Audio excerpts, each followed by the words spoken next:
everybody. Hello. Thank you so very much for joining us this evening. Before we get started, I'm just going to give you a couple of notes. As you can see, there's kind of wires and cameras and things in this area. Please just do be a little bit careful. Make sure you don't trip when you're walking around. If you're watching online, hi, thank you so much for joining us this evening. If you'd like to ask any questions, do pop them in the Q&A box and someone in the room will read them out throughout the event. And if you'd like to post about the event, you're more than welcome to. Please just tag us at the Trouble Club, tag the incredible speakers we've got with us this evening, and if you could also mention the wonderful Conduit, this incredible club that we're so lucky to be in this evening, that would be absolutely fantastic. So I'd like to officially welcome you to this evening's event. I'm Ellie, and I'm going to be one of the hosts this evening. And I'm going to start this Trouble Club event in a slightly unorthodox way. It was recently brought to my attention that there are speech collections all over the place. You'll see them on Amazon, you'll see them in books. And very often, these speech collections don't contain a single speech by a woman. And you would think that that would mean that women had never made speeches, that women haven't been talking and saying amazing things for thousands of years, but they absolutely have. So if you'll indulge me, I would like to share with you a brief snippet from a speech which is rather appropriate for this evening's event. It's called the Mother's Day Proclamation, and it was written and delivered by Julia Ward Howe in 1870 in response to the American Civil War.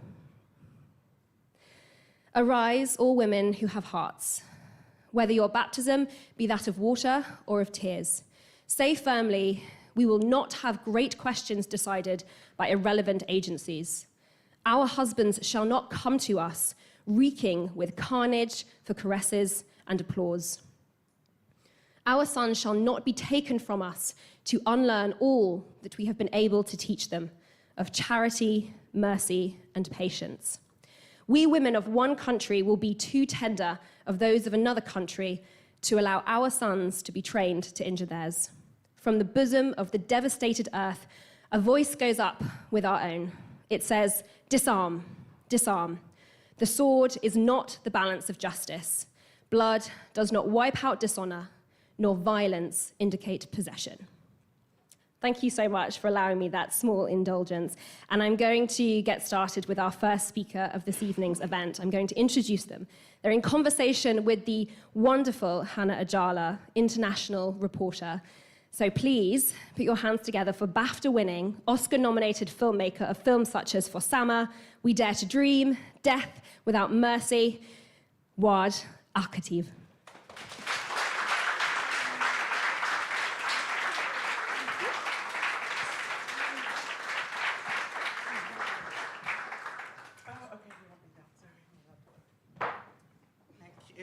It's one of those days. It's one of those days. Oh, should I just grab a... Okay, so I think I need to sit and... You think this is the first time I've done this. Hi, everybody. Happy New Month. Happy... What day is it of the week? It's Monday.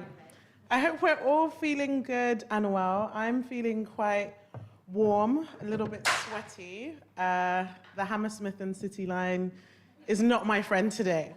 But entering into this space is absolutely incredible. I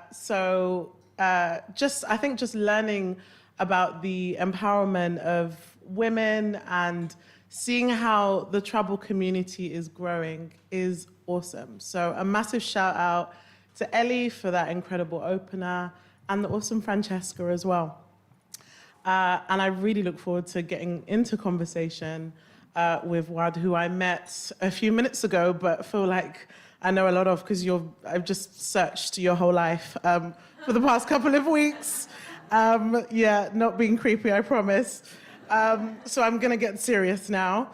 But, you know, I also want this to be a safe space where we can have such empowering conversations about issues that are affecting every corner of the world. So having to suddenly run for your life with belongings that are close to nothing towards survival is a pretty mortifying thought. Waad Al-Kateab has bravely documented and shown us her raw journey to freedom, shedding light on the lives of women living in war. Her dedication to capture raw emotions and powerful narratives on films has won her global admiration in the world of cinema and beyond. Born in Syria and a visionary filmmaker known for groundbreaking documentary Fasama, providing an intimate yet harrowing look at life living in the Syrian war. Be ready to be taken on a journey of emotions, insight, and remarkable storytelling as we get into conversation highlighting her unique perspective and dedication to capturing the human experience, even in the worst conditions you can imagine. So please join me in welcoming the inspiring Waad Al-Kateab.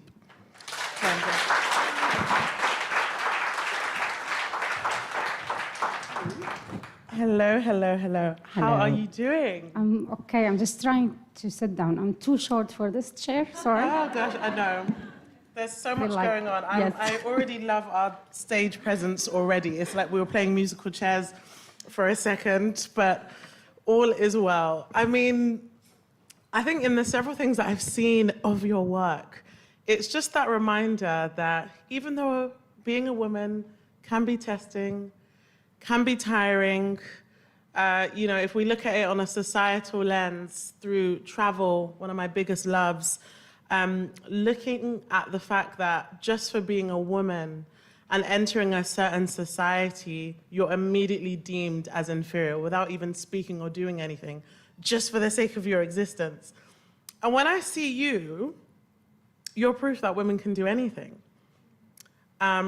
I am very close to wanting to make you my Woman Crush Wednesday on Instagram. Because I think because of the many talents and skills that you hold, you taught yourself to film. And I'd be quite keen to know, before you picked up the camera, the iPhone, the several devices that you used to document your experiences and surviving the war, what was life like before that? Thank you first. And I do remember myself in so many times when I was very young. Definitely very cheeky and headstrong.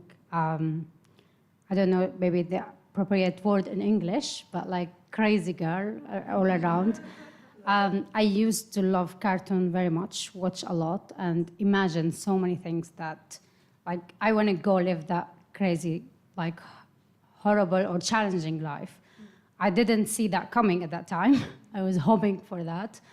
I remember also one of very kind of early moments. I still remember that I was sneaking to listen to my dad and mom after we supposed to go to sleep to see if they are talking anything about this is not my real family, or they found me somewhere and I want to go off.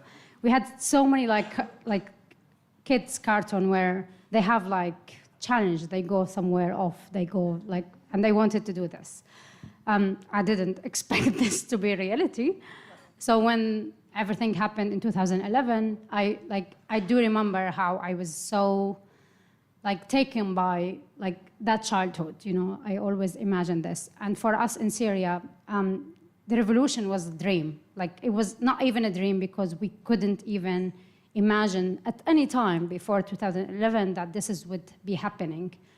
So when people walked out the street, they start chanting for freedom, democracy, dignity. It was like we couldn't believe it. We were kind of hearing our voices for the first time. We were feeling we're not just gonna change our own life in Syria, the whole world, it's something in our hand and we can change. And that feeling, still, as a young child, or at that time I was 21, young woman, I thought, there's a lot to be done. And it wasn't for me about media or filmmaking. I didn't know what I want to do. I just wanted to be part of that change. So I started protesting, and I felt with that I can do something within documenting, and that's how it all started. That is indeed how Fasama came about. And what's so remarkable about it is that you're inviting us into your world, your home, your partner, your daughter, all whilst surviving a war. There's a clip, there's many clips, but one of the first ones, I think it's a bit cold, you're wearing a scarf or something, and then you just hear a bomb in the background, and it's just the shock factor, that is reality, that is life. And I wonder, do you look back and think, I'm so glad I didn't give up, even during that? I mean, definitely yes.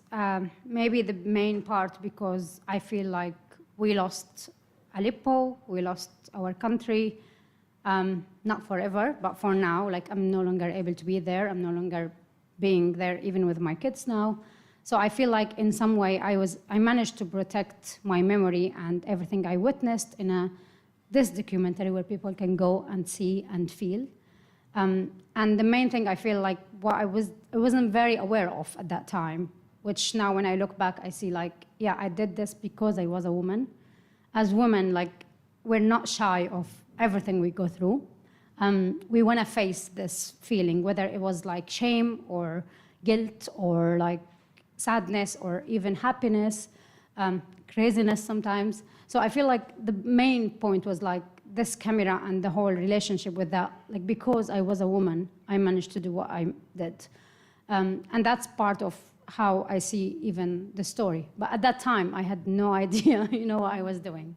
I was just following everything I'm living. And also, unfortunately, or fortunately today, but like at that time, I've never thought I would make it out. And all the bad scenarios always coming into your mind, like this won't be a happy story. And you can see this from everything around. But yeah, I managed to get out. We lost a lot. We lost so many people. I'm lucky I survived, but I know how so many people did not. And yeah, it's not a happy story even when I'm out. But at the same time, I feel like there's a lot to be done until today. Syria may be no longer on the news, but there's a lot happening there. And I have a big responsibility to keep that going. And that is a big responsibility, like you said. I mean, for those that don't know, a lot of my background was reporting for the BBC, so I've been there for close to a decade. And I think when you're reporting on global news in African countries, Asian countries, the Middle East, it's the same narrative every day, the negative connotations, the bomb blast, the diseases, like, people that are just dying, and the numbers, it always shocked me. And then I would speak to colleagues that would say, that's just the news, that's just the agenda.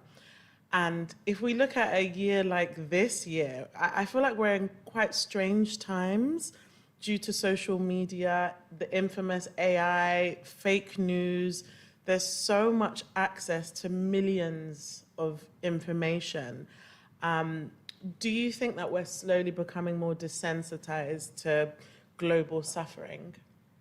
I mean, it's really hard, really, to explain, like, how's my feelings, especially, like, after we were displaced out of Syria, we've witnessed, another, like, disaster in so many places. Like, I can count now, like, 10, 15 countries so far. And watching that on the news closely, like, with Ukraine, with Sudan, with Gaza, with so many other places today.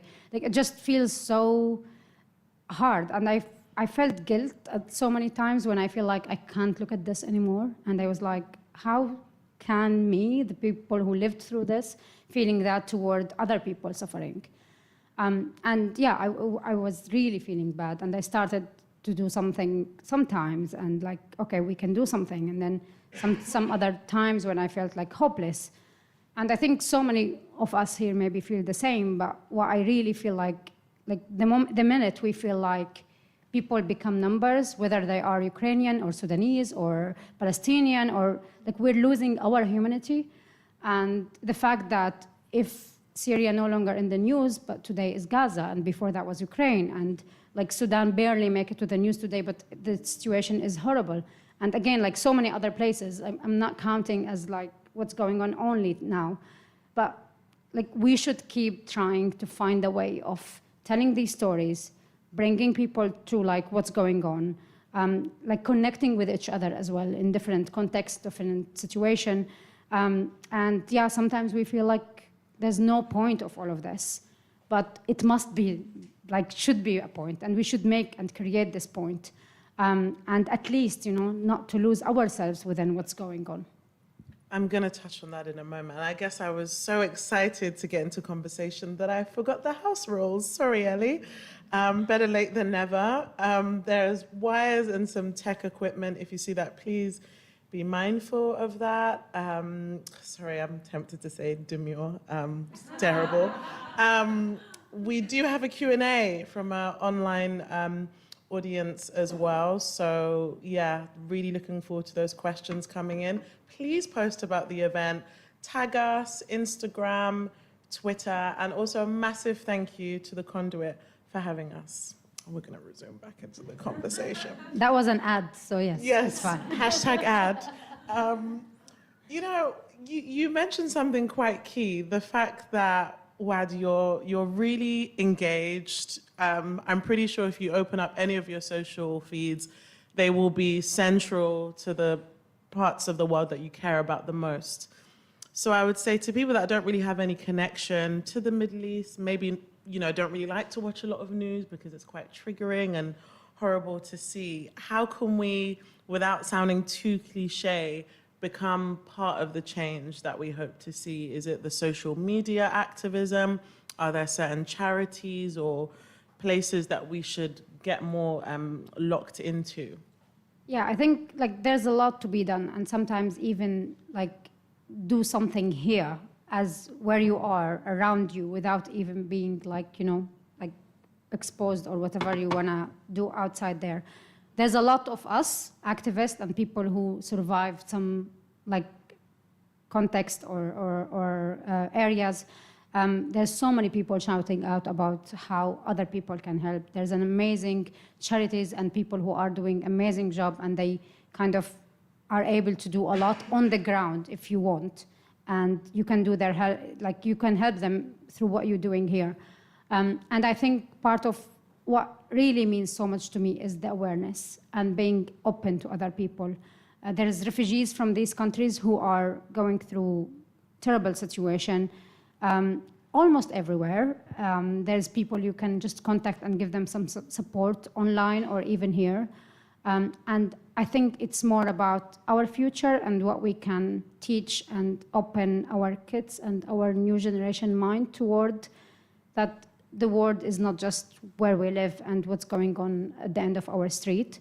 And unfortunately, in the recent events, even in the UK, no, it is what's going on our street. And we should get people together and be open and be more sympathy to each other. And this is something, you know, we can create and build within our community here to be able to welcome others and be open to others and even imagine how the world would be if we were the others one day in any context. You mentioned that, you know, there's some stories from refugees that are currently there right now, and it would be good to just get an idea, if you, with the recent conversation you've had with any of them, what has their living conditions been like? Like, how is life for them in Syria today? I mean, the main feeling I think we all kind of feel, and now people inside feel more than even us today, they are abandoned, they were alone, they are not being even listened, especially today with the current situation around the world in so many places. And the fact that today, as we speak, there's so many governments and politicians who are trying to wash everything happened in Syria, and they pretend that it's okay, we should just move on now. Like Assad is the ruler of Syria, this is the reality today, and we have to accept this reality. And like, I can't see any of this make sense as we are as witness of all these crimes. We're still alive, we didn't forget, we will never forget, and we do everything we can today to keep this conversation happening. So like, I think people in Syria feel like definitely frustrated. Even people who live under the regime control, they have nothing to do with their life. They have no say in their life. They live in fear all the time. And there's a lot of like just even ignoring their own life today because everything is horrible. The economy is horrible. The fear, like any time, any second, there is security forces could be knocking on your door and you could be taken and no one would know where you are. And you know, like with normalization with Assad, this is just like bringing this reality to very awful situation. So it's very hard today. but also, again, I think there's areas, there's one town in Syria, it's a city called Suida. They've been protesting for over a year now, peaceful protests, and they are protected in their areas because the regime cannot go into that area. And it's been over a year of peaceful protest in an amazing way, bringing back all the chanting that we had in 2011.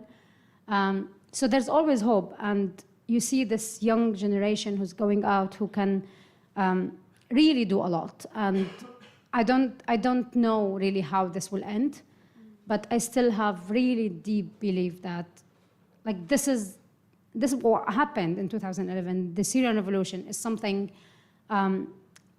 like, we felt it, we understood, and we tasted, and we lived. What does it mean? Like, not to be free, because we didn't reach that point, but just to try and to do everything for that change. And I don't think that's like illusion. I do believe that was true thing, and we will live through this again. And that's hopefully when we can be back to Syria at some point. And that reminds me of a conversation I had. So last year for my 30th birthday, I decided to go on a surprise trip, and I knew it would be in the Middle East, and it ended up being Jordan, which was amazing. Highly recommend. I met people from all over, and I spent a lot of time with Palestinians, Syrians, and the Lebanese. And there was just so much emphasis on, you know, the fact that their families are from these countries that have now been turned upside down, and they have that desire to go back, and, you know, they have only like a few wires that keeps them connected to what's happening on the ground. And, you know, as situations are worsening, it's becoming even more difficult to stay in contact with people on the ground. And, you know, despite the news sources that we see and sometimes have to verify, how do you, you know, really stay locked into what's happening on the ground? Like, we follow the news through social media with so many people who live in different areas. Connecting with families and people who are under the regime control is very, like, dangerous for them, and that's something, like, I couldn't do for years, unfortunately. But we do have, like, other channel and resources where we follow, and we try to do something through that. I think what's really, like, makes me sometimes feel like very weird is, like, this can be the story. This can be the end of the story, and whatever is going on day by day. I don't want to believe as a human being that someone who killed, like, thousands of people, arrested thousands of people, displaced, like, millions of people in Syria, can be, you know, still ruling and everything is fine. And Western or Eastern or any other countries who's, again, you know, back to the normalization, because for me this is what I can't still understand. Like, no one can wipe all of this and pretend that never happened. And I think, you know, for us as Syrians, we lost so many things. We lost even the relationship between each other in terms of, like, even in any single family, but also on the big community. But on the other side, we also gained so many things, and our belonging to Syria, the way how we see Syria and what is coming in Syria. Maybe it could be very different from, if you talk to 2 or 3 different Syrians, you can hear totally different, like, opinion. But I think what we all want, very basic, and I wanted today to be able to take my daughters to see the house where I was born, like, to live there maybe, and maybe not to live, but at least we want to have our own control of our life. And this longing and this feeling of you will never be able to go back is something, believe me, like, I don't wish it to anyone in life. But the point here, like, how can we live and wake up every day feeling that everything should be fine when you see that everything is not? And life in so many places and so many areas, so many contexts is not fair. And I know how many people, like, come to that point, but this can't be the story here. And this is what we should keep working every single day, whether in making films, whether being a teacher, whether being a doctor, or, like, just doing anything. This can be the story, and, like, I hope to live to the day when I see the end of the story in the way how I'm imagining that. Me too. Remind us of the year that you left Syria. That was 2016, December. And I wonder, like, based on social media, the people that you spoke to, would you say there's been close to any significant change or development that gave you that bit of hope? No, and back again, like for me, the only hope I have that we felt what does it mean to be part of the change in 2011. This is like years ago, but that feeling, I will never ever like forget it. And again, you know, today it's very dark, like path or road, but that feeling, like I can live on that forever in my life. And I know also that so many Syrians have the same like feeling. But again, you know, like it's very, like, you know, when you watch a Hollywood movie and you see like the villain and the good people, and yeah, the ending should be different and it will be different. We're not in the final season yet, so yeah. It's coming soon. Sorry, we have amazing trailers for the films that... I forgot. Sorry. No, okay, was that your cue? Okay, amazing. Yeah, this is the trailer for Sama.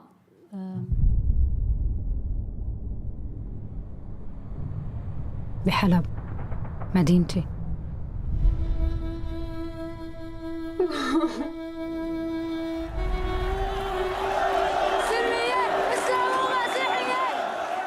لسه عم صور. هذا الشيء اللي عم بيخلي معنى لوجودي.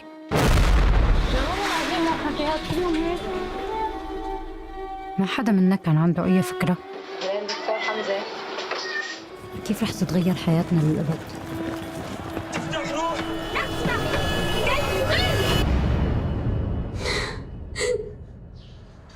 حمزة، أنا حامل. سما سما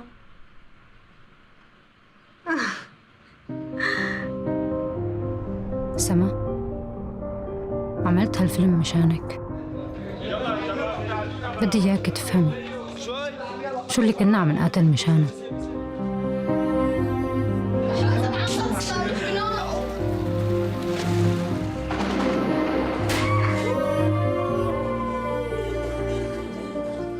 بحبك كثير أكثر من أصو بيضرب كثير اليوم. سما، أنا بعرف إنك عم تفهمي شو عم بصير. بقدر أشوف هالشي بعيونك.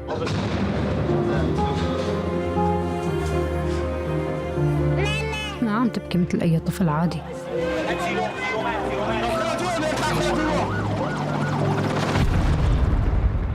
هذا الشيء اللي عم يحرق لي قلبي. شباب خلصت المشفى.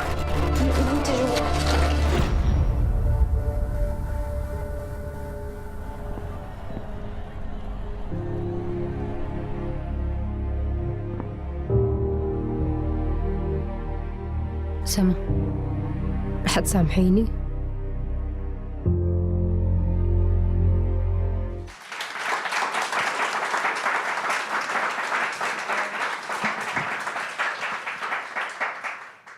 What a time, just to have something out there, you know, in the world. And I do hope this isn't something that becomes timeless. I hope it's not something someone watches in 10 years and say, oh yeah, it's still the same. You know, so I'm definitely with you in the hopes that there is an end to that. But I'd be interested to know, were you, I don't know, was there any part of you that was a bit nervous to put this out there in the world, whether that's reactions from the Syrian government or people that maybe saw this as too personal to share? Yeah, like all the film, for sure, everything. And I think more than the Syrian government, which was definitely like a challenge for me, but it was more like the very personal moments and how, because when I was filming this, I've never pictured this as a film. I wasn't a filmmaker. I wasn't, like, I didn't know how to do films. I was just following and trying to document all this feeling as it was happening with me, as just Waad being there. So when the idea of the film came, for me was like, the first thing was like, I wasn't even like expecting to survive. So now like, I'm surviving, I'm out now, then I have to do the film. And I had so many like conflict in my mind about like, the first like moment when we left Aleppo, it was so big loss. We still have it until now, but at that time I was like, there's no point of everything. Like, we did everything we've done, people knew about a lot of things, and nothing changed. So why this film would change anything? So I was like, no, I'm not gonna do anything, that's it. 5 minutes later, I was like, I have all this footage. I have war crimes evidence, and I have to put this out. I have to tell my part of the story. And that's how this all happened. And yeah, I was very nervous of make it very personal, because at that time I was also like, this is not about me. I was one person living there. There was like 300,000 people in the siege of Aleppo. And I was thinking like, my story is not important. I was doing other people's stories. So I wasn't looking at myself within this. And all this, like so many of the material in For Sama was in a private folder called private. And I've never thought, this would make it into something. It was just more like my diary and things I was thinking of.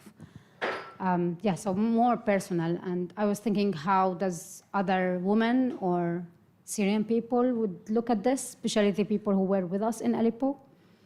I was very nervous about how would they see this. And yeah, like it was a big challenge, but I was very, very, very lucky in the way how Syrians received this film. And that was for me like what really matters. And then when the film went out, people see it, it was just something really overwhelming in terms of the reaction and the amazing things that we managed to do with the film as well. Because for me, at some point, the film was a goal to achieve, and then it became just a tool. And you can go out, you can see the film, you can explain a lot about Syria through this. And that was really important, like for us. I agree. Feedback is so important, because I can imagine you in the editing suite or, with your co-director going through bits, things that go out, things that go back in. It would be great to know what was one bit of feedback, whether it was from a Syrian or a follower of yours on social media, that really stuck with you. I mean, the most comment I'm very proud of I had, which it happened in 3 different words, but it has the same meaning. Like someone I really know and someone I don't know, just like another Syrian refugee in different place. And then another message I got from someone under the regime control. And the 3 people were telling me that when they have kids, and one of them had kids, so he was like, this is the only thing I want to show my kids about Syria. Or the first thing I want to show my kids about Syria. And that was for me really like I made it for Sama, but it's for the next generation, for people not to forget. And for me, just that other Syrians are able to see the same thing, like they want their kids to see Syria through this film, it means the world for me. So that was like the top thing I've ever, I'm so proud of, yeah. That's incredible. And I think it's that whole thing about leaving a legacy, knowing that years from now, that can be seen as something that is very close to the people that have that connection with it. I know we've spoken about For Sama for a little while, and please do watch it. It's absolutely incredible. But that's not the only incredible work of art that Waad creates. So we are in Olympic season, and so many of us have been enjoying it this summer. It's a nice distraction from, the doom and gloom that we see in our usual day-to-day. And I can't remember the last time I was glued to my TV screen. I'm so selective with what I watch on TV. You have to convince me to even watch a series, unless it's that good. But what I really loved about the Olympics was just the idea of feeling seen, feeling represented and seeing yourself on that screen. And We Dare to Dream, which is, I believe, the trailer that you have for us to watch, was that also something that was important for you to keep in mind when you were creating We Dare to Dream, as you know, as well as raising awareness about the refugee crisis?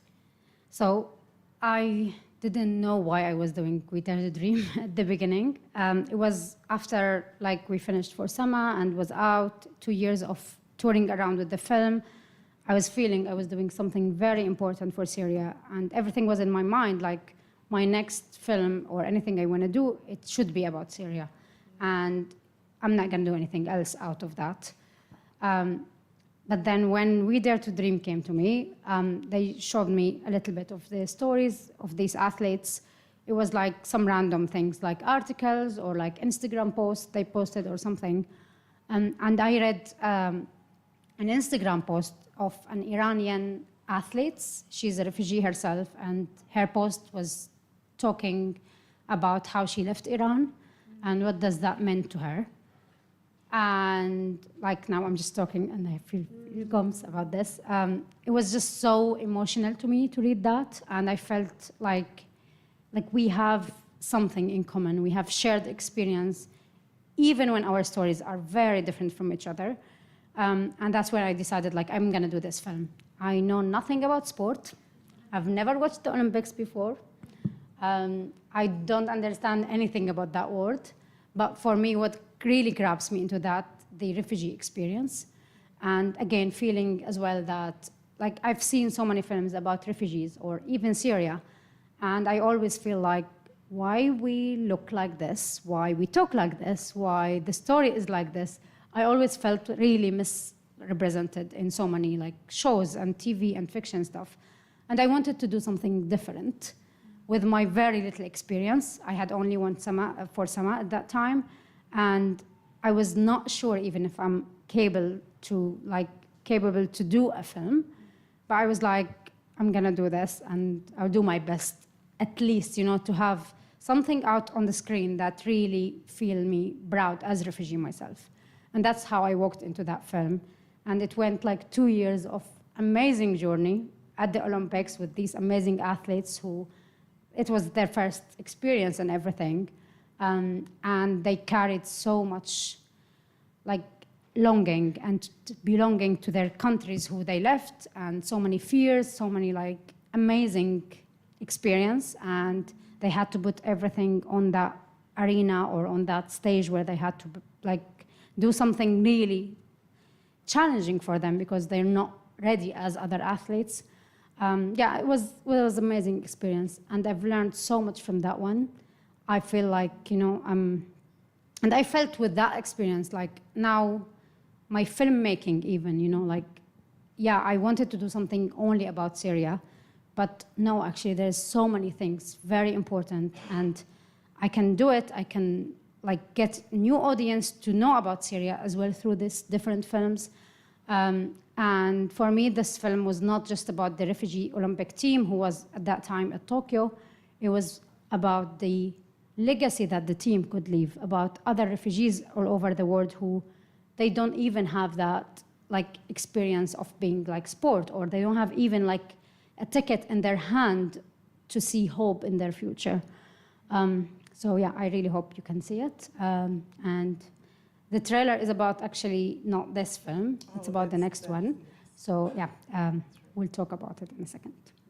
Oh, gosh, you know what? I'm thinking about the women and men in this room who would dream to be in your super talented shoes.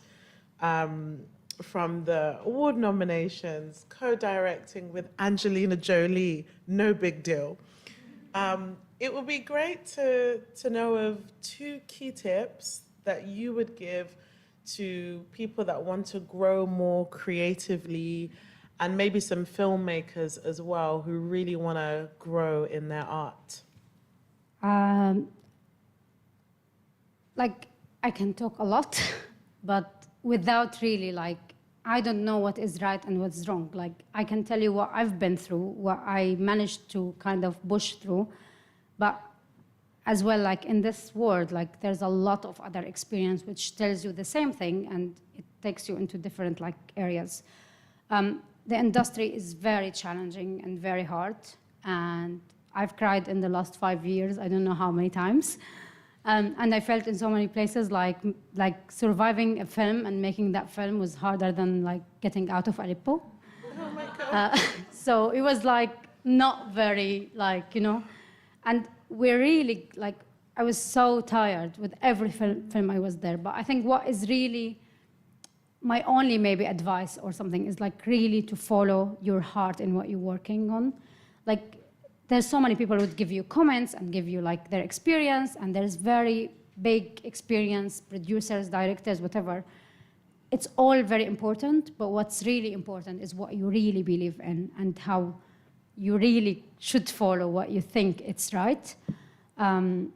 Yeah, it's really hard industry and it's really challenging. And every time like a film was done, for me is like, I don't think I would do that again. It's like birth, you know, babies.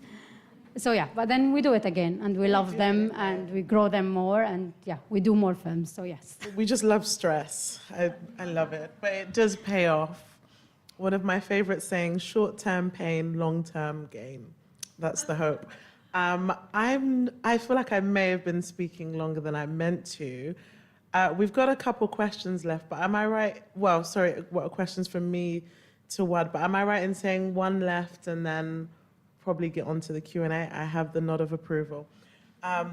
Where we are right now in 2024, endless resources, social media feeds, short attention spans, so much going on.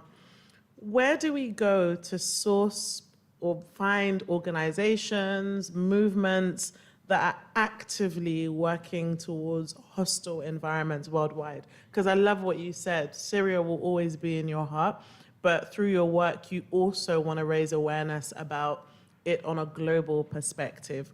Who are the people or the groups that are doing that maybe we've not heard of before? I mean, there's so many. And I feel like the only way for you to break through this or do something is really to volunteer for one day or one event with someone and feel like the work from inside. Because there's so easy, you know, when people like just point to different like partners or people we work with or all of this, which, yeah, please check out our social media and see our partners who are all amazing and they do amazing work. But again, you know, like it's through your communities, through your like groups, find the people and just try to do something. Like even when it's a couple of hours event or something, you might really meet so many people and it could open to very different like things to be done. So yeah, there's a lot there. That's really helpful. And again, Waad is very easy to find on social media. Please just search her up and the incredible work that she's doing. And there's a second trailer she mentioned, Death Without Mercy. Before we watch it, could you just tell us a little bit about that process of working on it? When I made For Sama, I thought this would be the most difficult thing I would do in my life, as it's very personal for me, and there's a huge loss in the film, which is my main city, my country.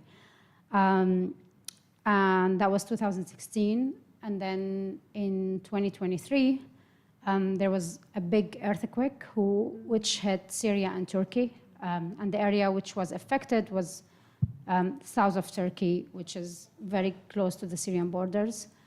And at that time, I had my family there in Turkey, in one of the areas who was affected, and they was very lucky that they survived and they were totally fine. But again, there's over 60,000 people who were killed in that earthquake, some of whom like entire families while they were asleep. And again, at that time, you know, I was here, I couldn't go there as a refugee here, I needed a visa, we were not allowed to travel. And you as well back to the same point where you are hopeless, you can't do anything. And then we started really to like just find any way, like in any possible way to help people there. And then 2 months later, we I was approached to do this story. And at that time, like, I didn't know to do any research because I was living that day by day with the people who were there, my friends, my family, other people I knew. And then I managed to make this film, Death Without Mercy, about 2 Syrian families. Both of the families are very close friends to me. We were together since we were in Aleppo, and we've been together in so many different stories, like Upside Down. One of them lost 13 of his family, Fadi. He was also a filmmaker, and he was a cinematography. He's done work with amazing Oscar-winning and Oscar-nominated films before The White Helmet and Last Men of Aleppo. And suddenly in the story, he became like the main story with his family. And Fadi is one of the most noble people I've ever met in my life. And, you know, to watch his story, like, closely, minute by minute, with what's going on. Again, I thought, you know, that story for Sama is personal, but this one is much more harder to watch someone you love going through this pain, like, with no way of finding any hope in whatever happened. The other story is Waad and Safa, who's 2 amazing human beings who are married. They have 1 boy, Qutayba, and they have a newborn baby. Safa with the baby were buried under the rubble for 9 hours until they managed to get out. And they got out by her as a mother who managed to, like, dig up to be able to get out with her baby. There was no rescue forces at that time. There was no help arrived. And she managed to get out with her baby. But unfortunately, she lost her boy, Qutayba, who was 8 years old. And yeah, this is the story, and this is part of the story which we did in this film. The film is going to be out soon in the UK and in the US as well. And I understand it's very, very difficult story. But I don't know how many of you here have heard about the earthquake. That was 1 year and a half ago. And if you heard of this, I don't know for how many days you've heard of this, because it's one big story, and it never made it to the news for more than maybe 1 or 2 days. And again, like, this is about the earthquake, but it's about grief. It's about beloved ones. It's about people who lost, like, all their world, and how much of us can relate to this, because of course, even if we live here, even if we live wherever we were, we understand what does it mean to love someone, to lose someone. So I know it's a very hard story, but I urge you all to, like, go to see the film when it's out, and to grieve with us in this story. So thank you for listening. Sorry.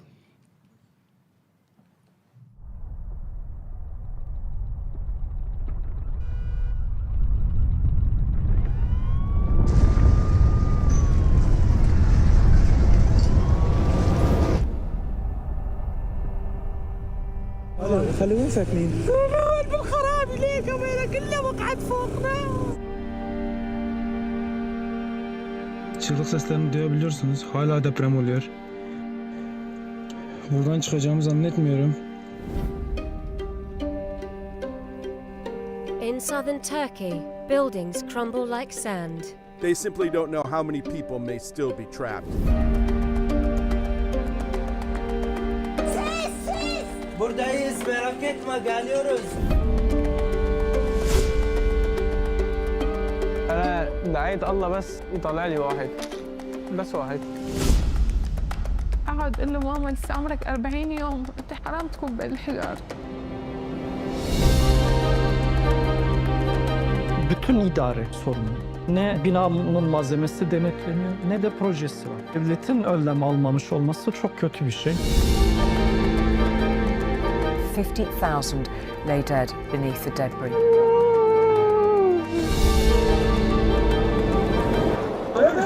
Bebek, çabuk. Mucize ya. Mucize işte.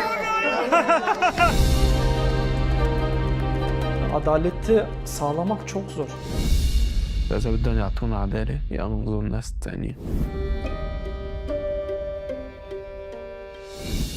وما بس هدول الناس اللي اندفنوا هن الضحايا، نحن كلنا ضحايا.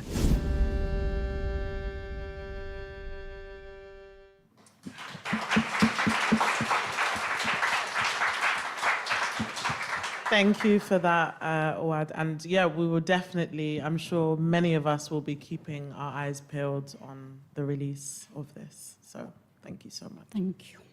I'm definitely aware I have asked a lot of questions and we might be a bit rushed for time, but now I believe is the Q&A part. We've got the lovely Francesca there who has the mic for anyone who has questions for Waad. Okay, we've got one right here. Gonna get those steps in today, Francesca. Sorry, just to have all good.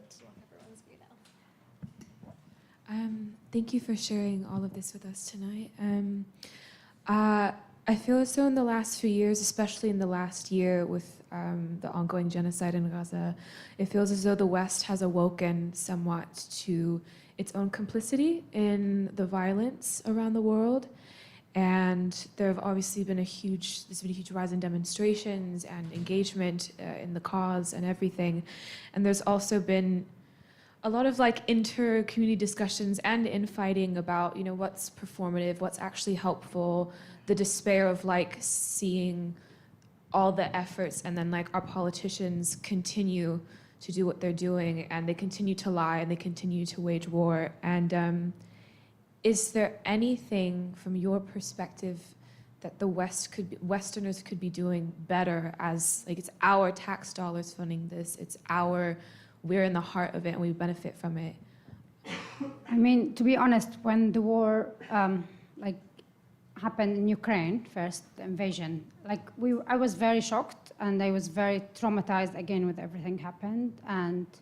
But even with everything, with the cost of that was like unbelievable. But even with that, we didn't feel we lost our values. We didn't feel like it's still like, it's a question of matter where you stand or who you support, what's going on. When this happened in Gaza, it was very confusing for me. It was like, bombing a hospital in Syria is like a war crime. Bombing a hospital in Ukraine is a war crime. And then bombing a hospital in Gaza, we don't know. Wait a second, let's think about it. So it was very, I think, like as values was so like I don't know what is the right word like.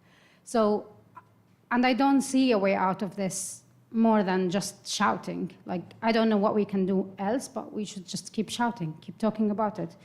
Don't pretend it's okay, or even if it's a conversation. And I know how hard is it, and I know also like the conversation also with what's going on there is like the blood is so much and the pain is so much. There's no way, like, I don't know what we can do. For me as one individual, like I think we should just keep shouting. Yeah, thank you for the question. Thank you for that great question. Anybody else? Any other questions? Oh, we've got a couple here. Okay, we'll go back there and then second row here. Hi. Hello. Thank you for sharing. I have a question. So, for context, I have a brother, and he's also from Aleppo, and he joined our family in 2015. And obviously, throughout the last years, I was able to, see him become a man, grow up, start going to university, driving license. Like, so much has changed for him in the last almost decade.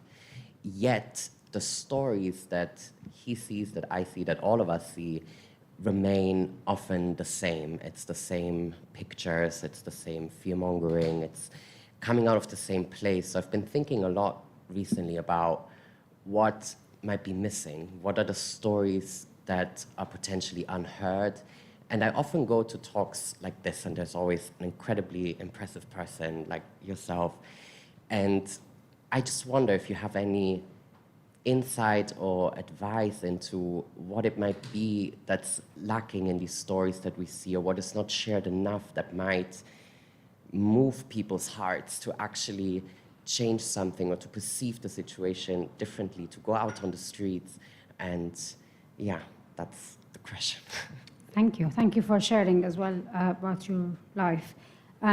I think there's a lot of untold story, and as a filmmaker myself, I get so many people, like friends, family, neighbors, whatever, they like, look at this story, I wrote this story, can you do this? And most of them fiction things, which are like, I don't know how to do this, but I see, like, I think there's a lot, and especially it's a big country with so many people, with so many stories, so many things happened. And also, even like, I do remember that one of the main things I forget to even myself remember is like our normal life before everything happened. Like, how did that, you know, because I think every part of this story and detail is lead to where we are today and to what's gonna happen next. So yeah, I'm like, there's so many stories. And I think part of that is like, what is the audience wants to hear, which is also sometimes challenging because it might not be all the story, or it might not be the most important thing in the story. And sometimes, you know, like, it's so many things coming with agendas, with which broadcaster is broadcasting this, and how do they see the story, and all of this. And in so many places, I think our agency were taken off from us as people who lived that story. And I'm talking here, you know, as a, maybe like someone who lived through this, not just as a director.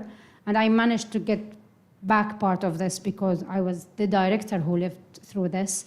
And I had, who you mentioned, like my co-director, Edward, who was brilliant in like fighting with me toward, you know, what I want to say, not what he wants to tell as a co-director, which was really challenging for us as well. Thank you. I think, yeah, we had a question on the second row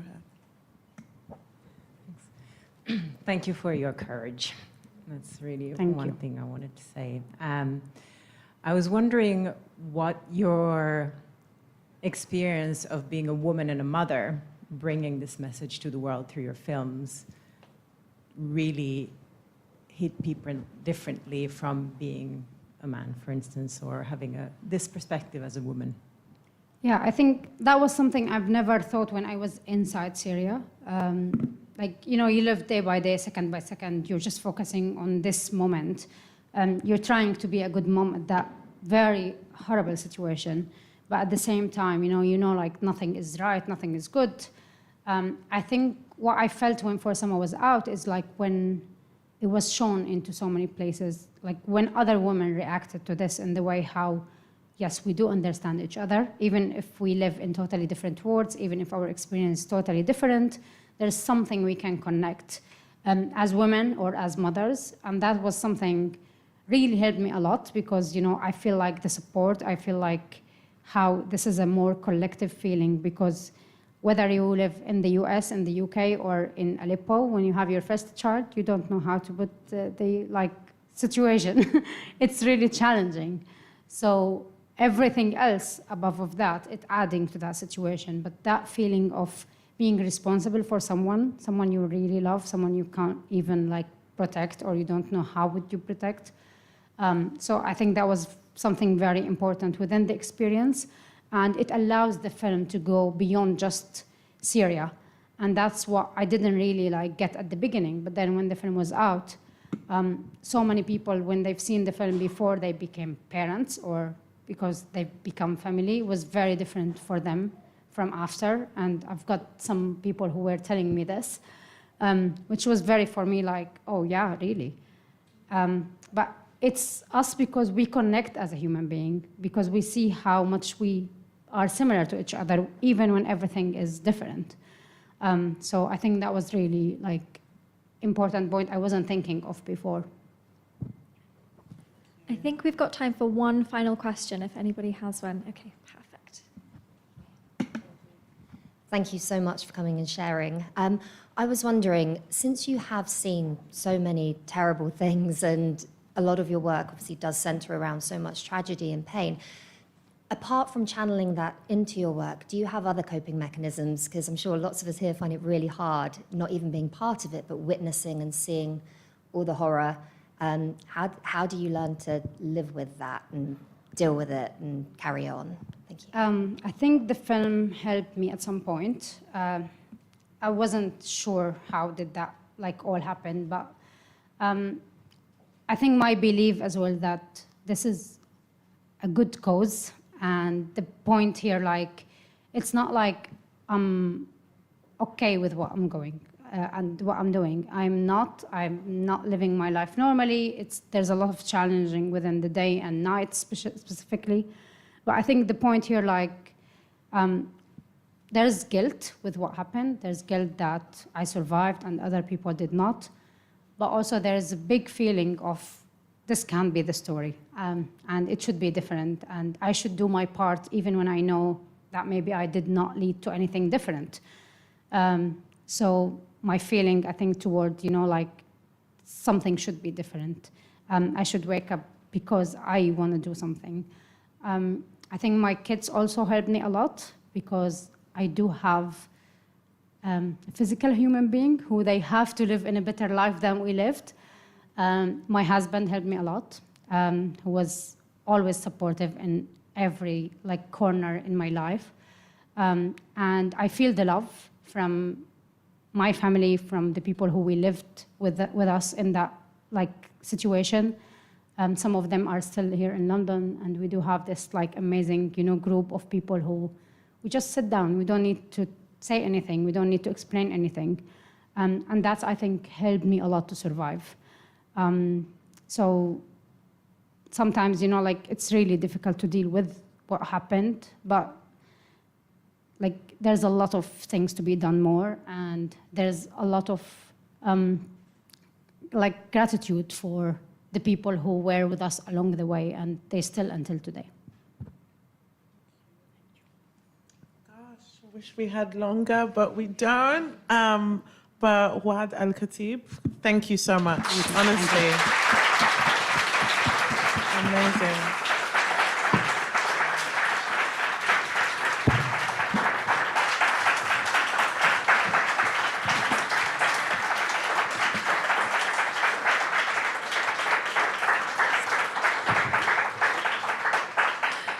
Thank you so much for that unbelievable conversation. We're going to be taking a short break before our final talk of the evening, just 15 minutes, and then we'll be back with our final speaker of the evening. So we'll see you in about 15 minutes.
The Uber driver of our speaker didn't do a particularly good job, so she's just 10 minutes away. So do grab yourselves another drink and we'll get started as soon as she gets here.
Hello, everybody.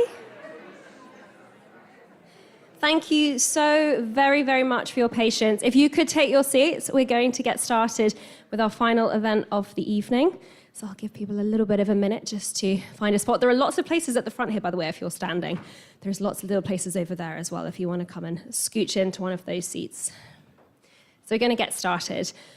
I am beyond honored to introduce our final guest at the Trouble Club this evening. Towards the end of the 90s and the early 2000s, Liberia was ravaged by an unbelievably awful civil war that left thousands dead, many millions displaced and in poverty.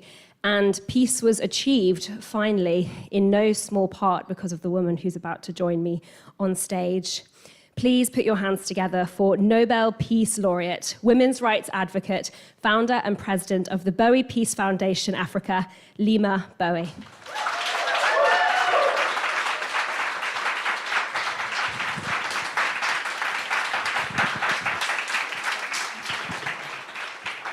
Thank you, and I sincerely apologize.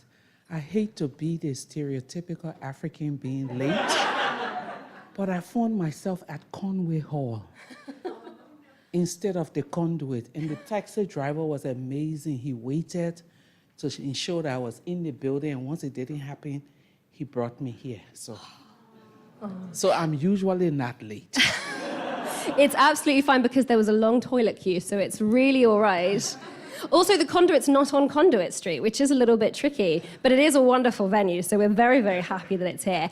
Our club is called the Trouble Club. Would you describe yourself as a troublemaker?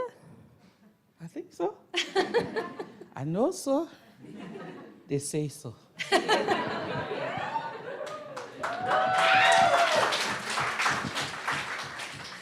Well, I want to kind of go right back to the beginning. I want to learn a little bit about I don't need to learn it. I've been engulfed in you for the last 2 weeks or so, learning about your incredible life. But tell the audience about your upbringing in Liberia and what that was like, growing up in a community full of many, many different kinds of people. Thank you. I always say to people that you can't read a book from the end of the book. You always have to start from the beginning, and there's no way you can talk about my work without talking about my socialization. It's the same with everyone in this room. So we grew up 5 sisters. Our grandmother was our feminist teacher. She died in 2021 at the age of 115. She had a rich life, and up to the point of her death, she could still distinguish $100 from 100 Liberian dollars. Yeah, but because we were 5 daughters and we didn't have a brother, and all of our cousins were boys, every time we would go running to her, she would say, "Go back and fight. You don't have a brother to fight for you." And at very early ages, she started giving us money because financial independence was very important to her. But it was also important that we command our space. We didn't understand it at the time when she used to say, when your husband brings rice, you should be able to bring the charcoal to cook the rice. So it was basically teaching us that you had to command your own space. And I would say to people that when you're looking for the stereotypical African child, the African girl with all of, I don't check any of those boxes because we had a beautiful life. Our father was also another feminist teacher. We come from an ethnic group where FGM is very prevalent. My grandmother, who was our feminist teacher, she was somewhat like an oxymoron because she was the one who was a member of every secret society in Liberia. So FGM was part of her job. And so when we came of age and it was time for us to go into the secret society, our father took a gun and said, "Anyone touch my daughters, I'm killing them." So none of us, the 5, ever went to the secret society. All 3, our mother, grandmother, and father, told us that education was very important to them.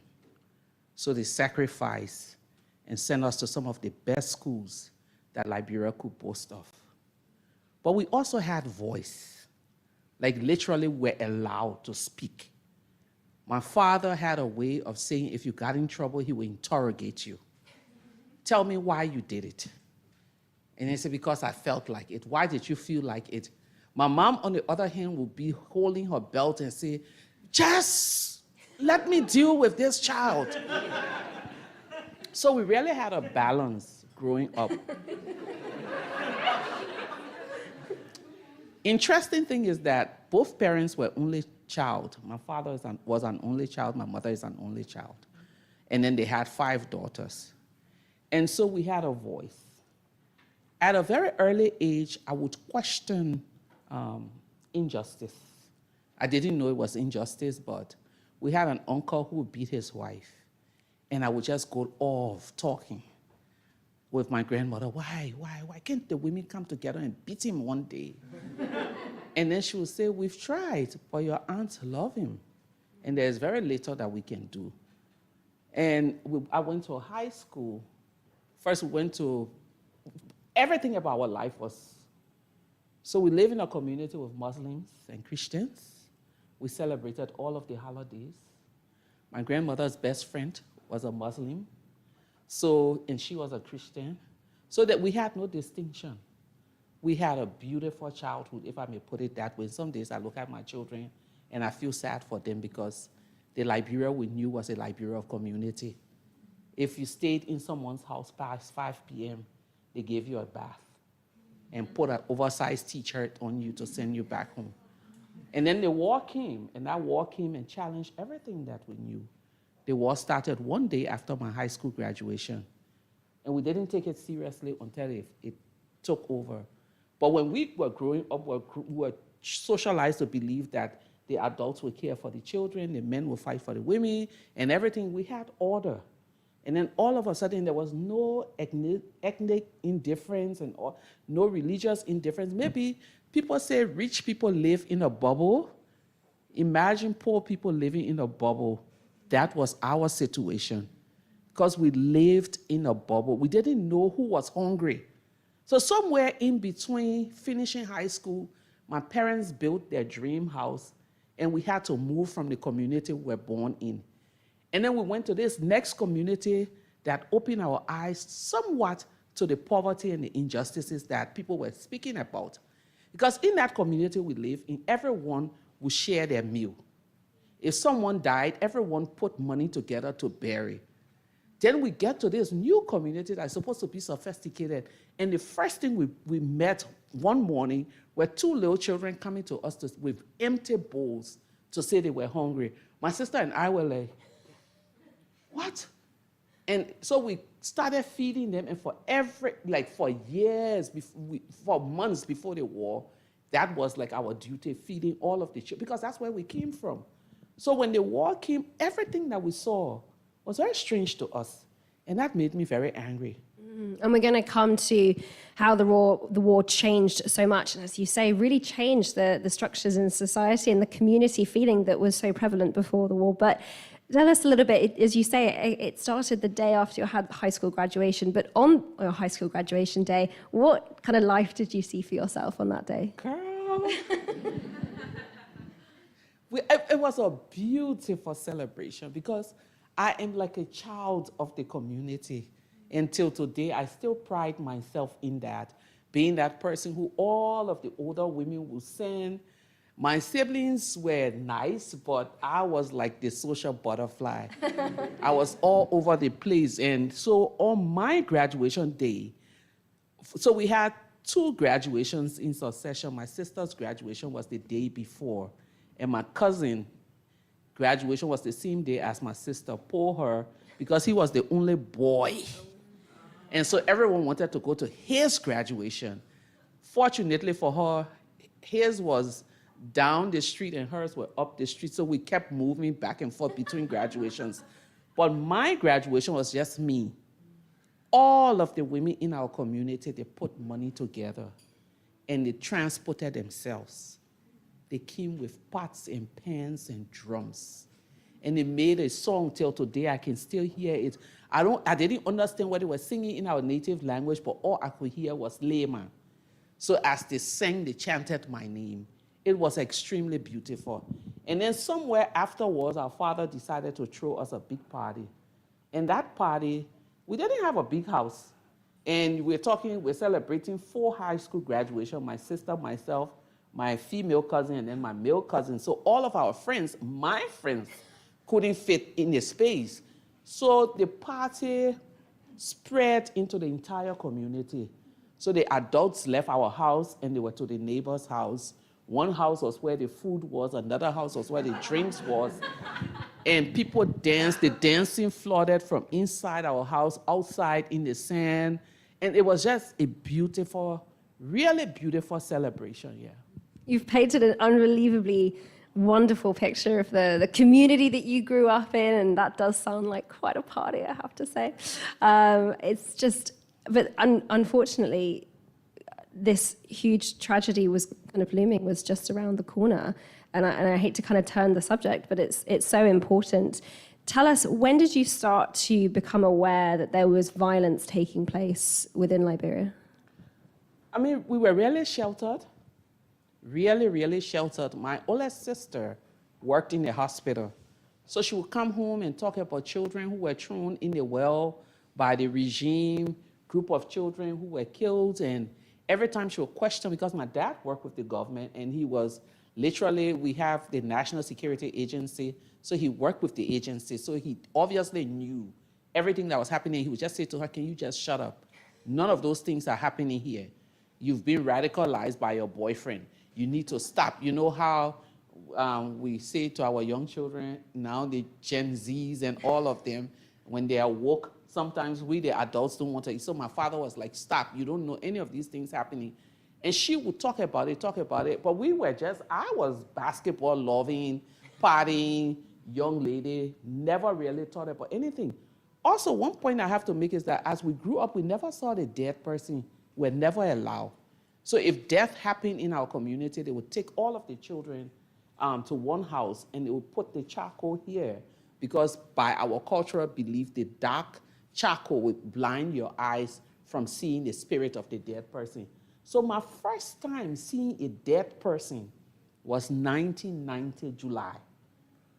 We were on a queue and all of these military men had guns. And just next to where we were standing, apparently this person had been killed, but she was holding on to her Bible. I still remember that image. White dress, stocking, maybe she was coming from church or something, but the dogs were eating her body. That was my first image. And I couldn't get that image out of my mind. I couldn't move. I was like frozen. And 2, 3, 4, 5 weeks later, I could walk past a dead person because it had become normalized. Yeah. And for some context, this rebellion was an overthrow of the government. Was it Charles Taylor, was it? Who was... So Liberia has a complicated history. Mm-hmm. The free slaves came in 1820-something, and it came with the same policies that they had been treated in the US. So we had segregated schools. If you had my last name at the time, you couldn't go to certain schools. And there were no intermarriages between the indigenous people and the free slaves. Talk about transporting trauma that hasn't been dealt with. Mm. And so women in Liberia did not vote until 1952, 54, and we gained independence in 1847. And the women who were allowed to vote were only women who owned properties. So imagine how many women were allowed to vote in those days. So there were all of these structural issues. And then there are a few young Liberians who, if you had my skin color, they would take you from, and you came from an indigenous home, they would take you from your parents and give you to the free slaves because they were light-skinned. And they would take these children, change their names, and send them to the best schools. So some of these young men had been sent out of the country and they came back, and these were the times of the revolution. They started questioning, why am I not carrying my traditional name? And then they started all of this, but they didn't start till in the 70s. So for over many decades, there were all of these structural injustices. And then all of a sudden, from within the homes of these very powerful Americo-Liberians, these indigenous children who had been socialized to be one of them started questioning. And that was the beginning of the uprising. So it started from within the students' movement. Young people who had interacted with activists from South Africa, activists from other countries, came back home and started asking questions. That's a really, really good overview. Thank you very much. And I think one of the, moments that you've talked about in the past, because obviously you've got these rebellions happening and you have these groups who are starting to be violent, but then of course the government wants to clamp down on anybody who's looking to be violent. And reading about the massacre, I believe it was at St. Peter's Church, tell us a little bit about that, because it sounded like an unbelievably horrific moment in the Liberian Civil War. So we had moved during the war several times, and little did we know that our family was a target because my father worked with the government. So at this time, the rebellion had literally almost taken over the entire city. So he was hiding in the US Embassy because he was the government's liaison with the Americans. And so we had no clue where he was. He had no clue where we were. The easiest and fastest place for us to be safe was to go to the church. And given that we're Lutherans, we went to the Lutheran compound. And we stayed there, no problem. On this Sunday morning, I was very angry at God. And so my mother would, with my nephews, would go to church and my younger siblings, and I would stay. So I was in this house cooking. But the threat was coming. I would wake up every morning before that Sunday and go to get food, would pass checkpoints, endure some of the abuses, and come back. And one day I went to get food and came back, and my mother was inconsolable. Everyone was around her. She was sitting on the floor and crying. So I went to her and said, "What happened?" Mind you, months earlier, my oldest sister was saying to them that this regime is brutal. And months earlier, my parents were saying to my oldest sister, "You've been radicalized by your boyfriend." So my mother had no belief that there was indiscriminate killing happening. All she knew was that the government was trying to protect her people. And so she said to me, "I killed someone today." And I said, "How? How did you kill someone?"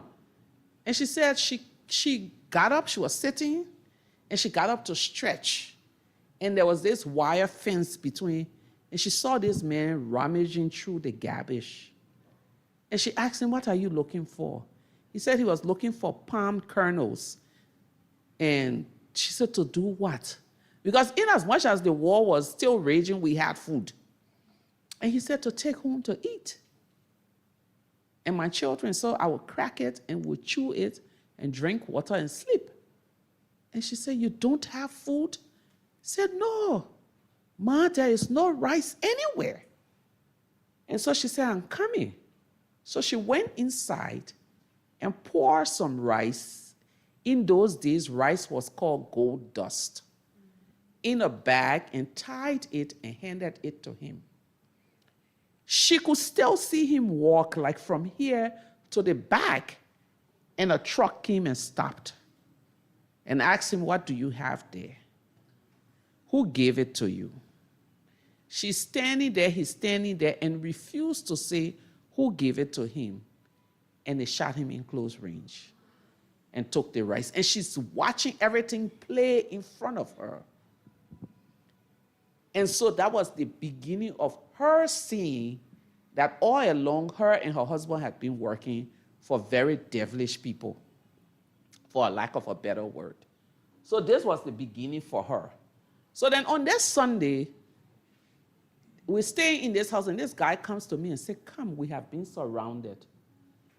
I said, "By whom?" He said, "The soldiers."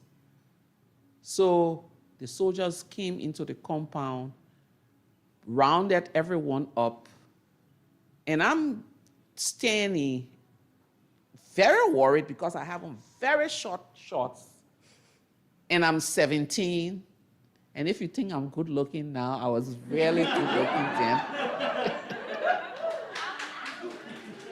So I was worried. So I had pulled my nephew and I'm holding tight to him. And my mom is on the wall and this girl keeps shouting, Jesus, Jesus, Satan will rebuke you, Jesus. And the soldiers were getting agitated and they said, stop, stop, stop.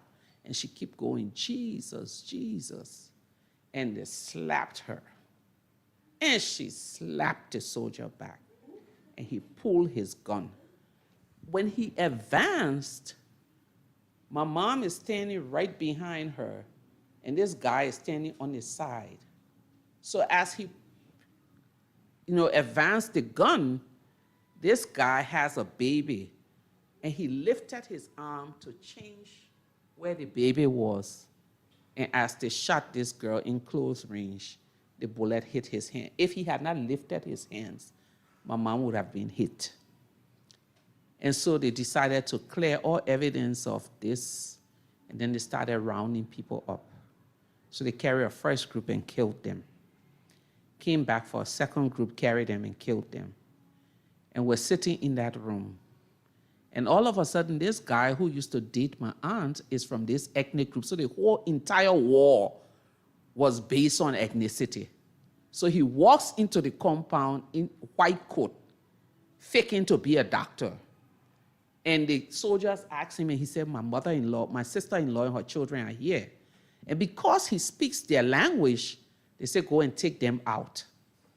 So he comes in and says to my mom, Auntie, Leymah, everyone. He didn't even have to call me twice.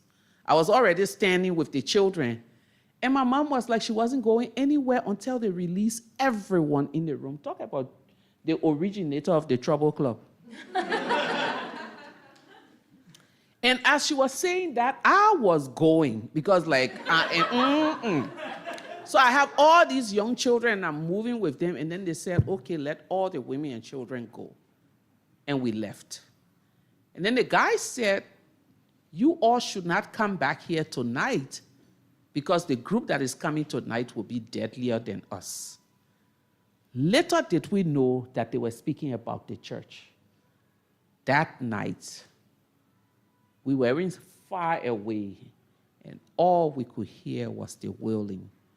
By morning, over 200 people have been massacred in the church. And the most, I suppose, shocking thing, it kind of leaves you speechless. But of course, the church was where they were hiding because it was supposed to be a place of sanctuary. They thought, no, they're not going to commit violence in this place. The church was a safe place, and the ethnic group that felt threatened, that's where they came with all of their children. That morning, if you walk the streets, even people who were able to run somewhere, they ran after them and butchered them. So all on the streets, there were bodies of men with babies, women, children. And the sad thing is still today, there hasn't been any national apology, national mourning, nothing. Yeah. Charles Taylor, who was one of the originators of the uprisings, he's in prison here in the United Kingdom, I believe. Yes, he is. But when Taylor started the war, he was in prison in Massachusetts, in the US. And the question that everyone have till today is, how did he get out of the Massachusetts prison to come and start a war in Liberia? At several points during both of the civil wars, you have to leave, you go to Ghana for safety, your children spend a lot of time in Ghana for their own safety, along with your sister, Geneva, yes.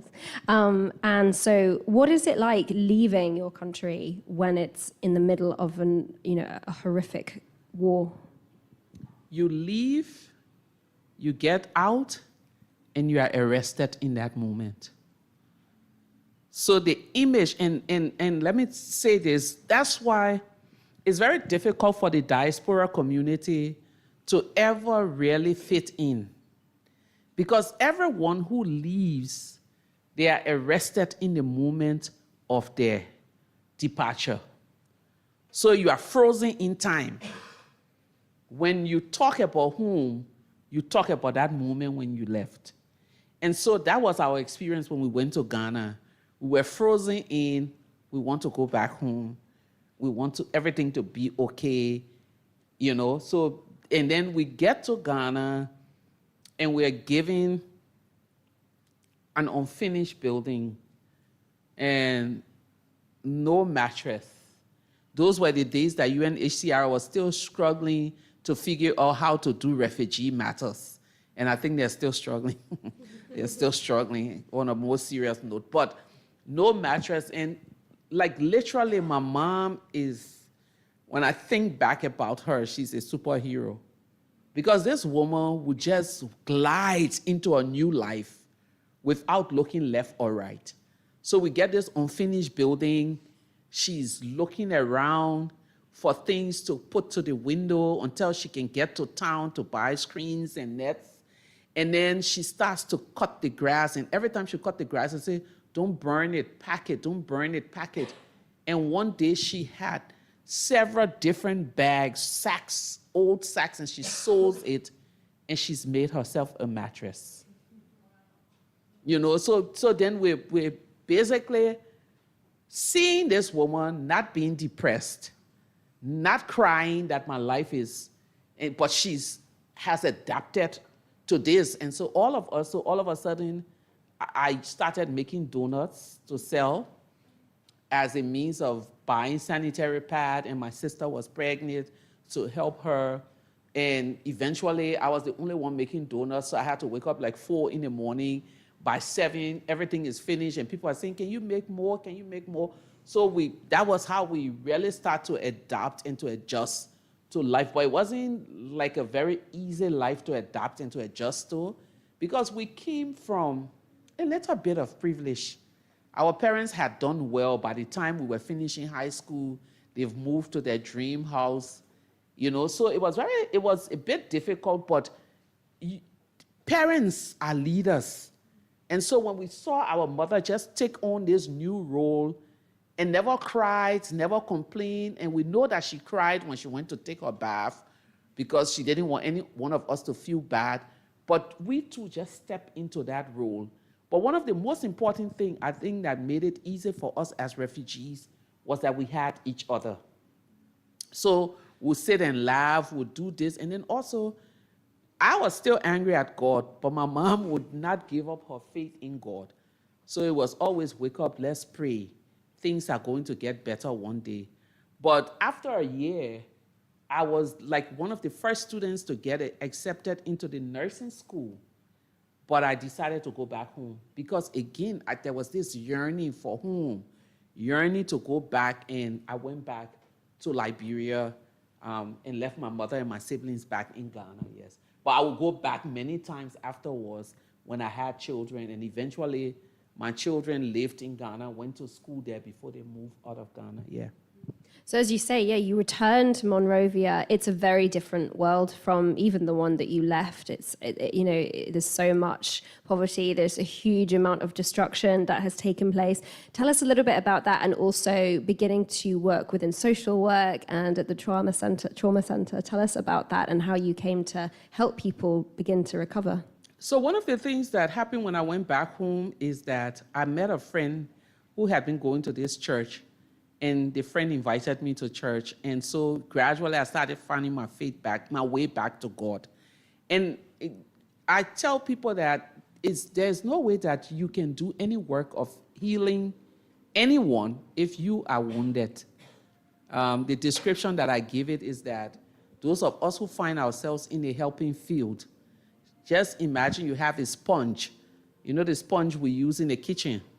And if you're using the sponge to tick and tick and tick and tick and tick, after a while, the sponge cannot absorb anymore. And if you decide to use the sponge to clean your kitchen cabinet, you leave more mess behind than you're cleaning. And that's exactly what happens to all of us in the field where we're supposed to be helping people. The more stress we take, the more trauma we take, the more we are absorbing until we get to a point where we're able to squeeze out.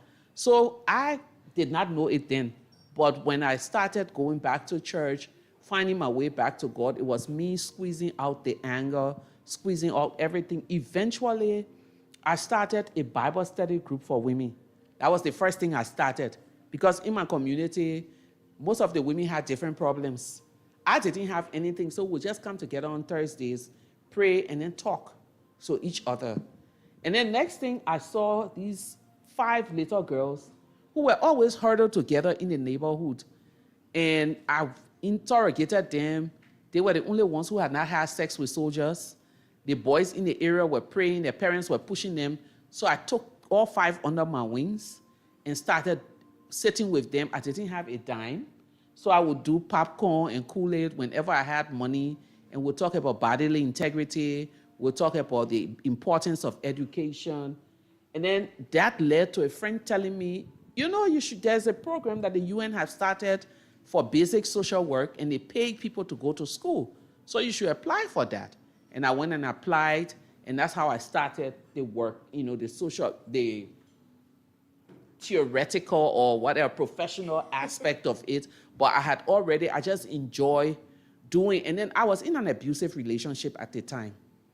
So I'm working with women and fighting for them in my community. Like literally, they name me the mayor of the community.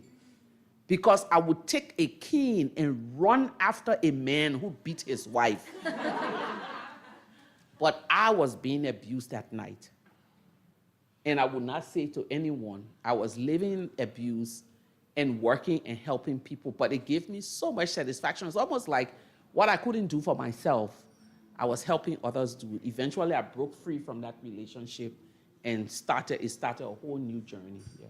Absolutely. And it's really inspiring that you're so honest and open, because I think at one point you talk about when you're in a circle for the first time with a group of women, when it comes to the Women's Network and in peace building, you're inviting women in a circle to share the traumas of what they've experienced throughout the Civil War and before that, and in their relationships and in their lives. And of course, you have to kind of go first. You have to say, well, actually, this is my story, and this is what's happened to me. But let me say something to you and to many of us in this room. We live in a very deceptive world. Social media has everyone packaging lifestyles that is not real. We feel like we have to tell things on the surface. And eventually, once you tell one lie, you have to tell another lie and another lie. And then you don't even recognize who you've become. We have a parable in my native language. You can't hide your nakedness from your bath bucket. Meaning people that you know that you will interact with for a long time, you can't afford to lie to them. One of the most liberating things about my life was that I wrote my memoir and was very, very, very, very transparent. Extremely transparent. Extremely transparent. I feel like I know you intimately. And then I won the Nobel Peace Prize. So today when people say, oh, this thing about your life, I say, please go and read my book. I told it all in there. There was the drinking, there was the many boyfriends that would break my heart and go break and break. I met an ambassador from the UN, and she said to me, because my memoir has been translated into 14 global languages. And she said to me, my mom read your book in Danish. And she said, this is very impressive, but why did she like men so much? There were just too many boyfriends, and I couldn't stop laughing. But I put it all in there. And when I was writing, I had one desire, that my story is the story of homelessness, domestic abuse, angry young woman. My story is a story of resilience, a story of pain. And when I was writing, I was telling myself, I want to be as honest as possible, so that every little girl or every woman or anyone going through similar life can see that there is light at the end of the tunnel. So technically, that was my spiritual book that I was giving to the world. I had no clue. I had no inkling that I was going to win a Nobel Peace Prize, but I knew that I was a leader in my community and in my region, and I wanted people to read my story and know that especially little girls, you can be a leader and still, you can go through all of these things and still be a leader. And you inspire so many leaders to, yes, thank you.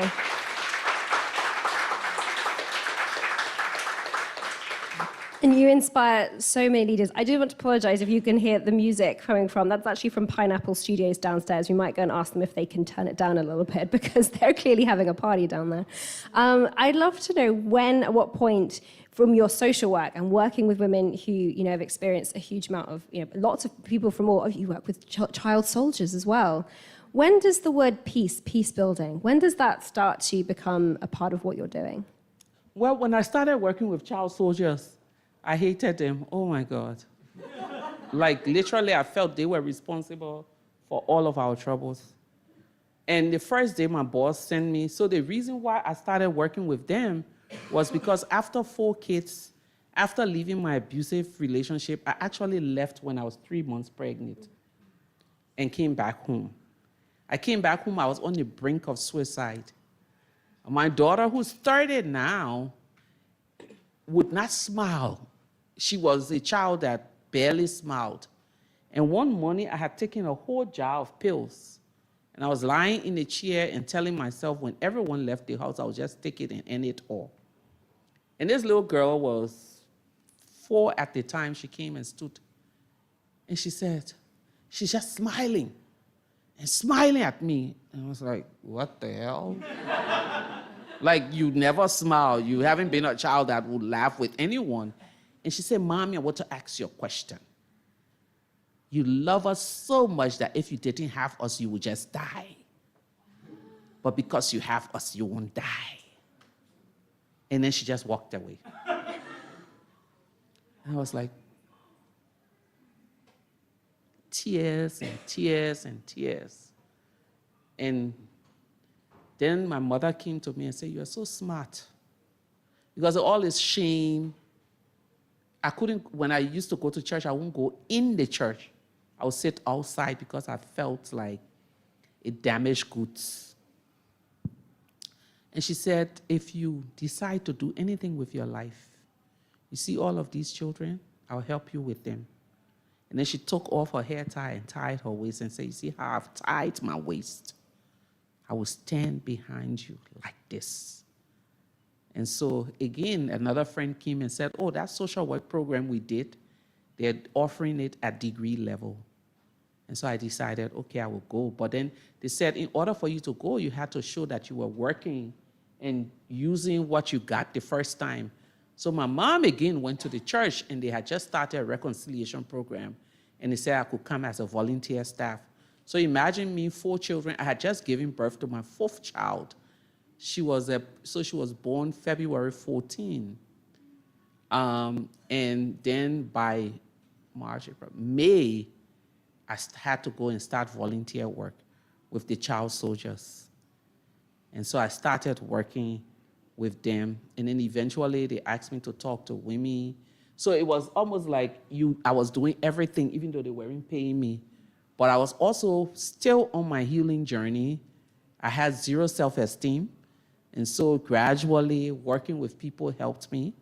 But then I got to understand that these little boys who I hated were victims, because a vast majority of them were left back when their parents were running away in the heat, like someone come and start shooting, God forbid. Everyone in helter-skelter will either forget, if they had 6 children, they will pick 2 and leave the ones that could run. And most of these boys, that's how they got conscripted into the armed faction. So once I started understanding them, I also wanted to understand the girls who were married to them. So I started working with their wives, and eventually it morphed into working with. But in all of this, in the program that we work in, peace was a key word. They kept talking about trauma healing, linking it to peace, linking it to reconciliation.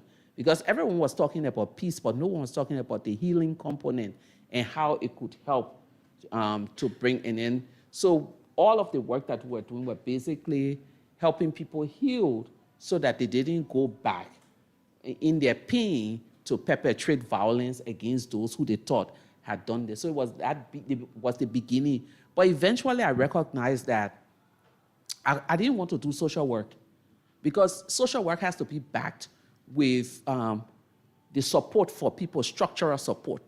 I didn't want to go and say, be healed, It's okay. Life will get better. I didn't want that. I wanted to link people to services, and we didn't have any of those. So I couldn't do social work, and I was like, okay, I have my voice, and peace is about speaking truth. And so gradually I started finding my voice more and more with the soldiers, with the ex-soldiers, with their wives, and then with women in the security sector, and then everything just blew out. It certainly did, and we're going to have to skip through because you have such an incredible life that we have to get to through so much of it. But of course, you end up in the Women in Peacebuilding Network, which is WIPNet, which you create alongside Leymah Gbowee, is it? Who sounds like an absolutely incredible kick-ass lawyer from Nigeria, I believe. And so you have this up and running. You're starting to bring women together. Why women? Why was it so important that women were having these conversations? I mean, in all of the rooms, at that time, West Africa was really burning. And so in most of the rooms, if you saw the images if you go back to archives, footage from the 90s, a vast majority of all of the peace processes were all men. And it wasn't that we didn't have competent and qualified women, but most of us in our communities have been socialized to believe that politics and peace was linked, and it was the male domain. And where militarism was also involved, it was something that only men could talk about. So when Leymah designed her Women in Peacebuilding program, it was basically saying to us, it's time for you to bring women into the picture. So I took that program to Liberia and started to build on it, like, okay, let's bring this group, let's bring that group, let's start our own Women in Peacebuilding Network. And the first thing that we knew we wanted to do was to start something called the Peace Outreach Project, because they say knowledge is power. A lot of the women at the community level used to say peace was the people's thing. They didn't see peace as their thing. So by saying peace is the people's thing, it meant peace was for men. Politics was for men. Militarism was for men. So women had no place in it. So the first thing we knew we had to do was to do a campaign to say, so the Peace Outreach Project was Liberian Women Awake for Peace. And so we have 3 strategic areas we'll go. Friday, we went to the mosques. Saturday, we went to the market, because that's where you see women. Sunday, we went to the churches. And the message was just one, that we have a stake. Who are the ones being raped? Who are the ones who are mourning their children? Who are the ones who have to cross checkpoints? Because most times when the wars were fighting, men couldn't come outside if they were not soldiers. So we had to go looking for food across lines, behind lines. So basically, we started that thing for 9 months. When we started, we were 26.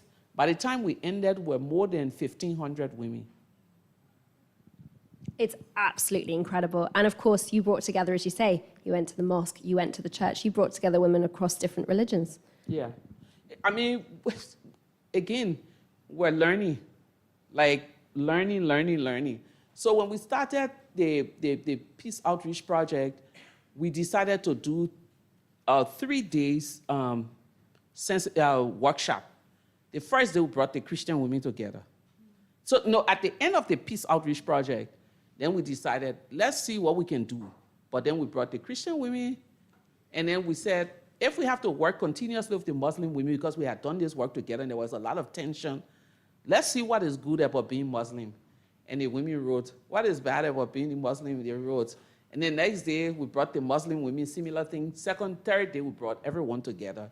And as they were doing the gallery walk, each group was reading the opposite group's impression of them. And they were like, oh my God, this is so nice, but it's not true.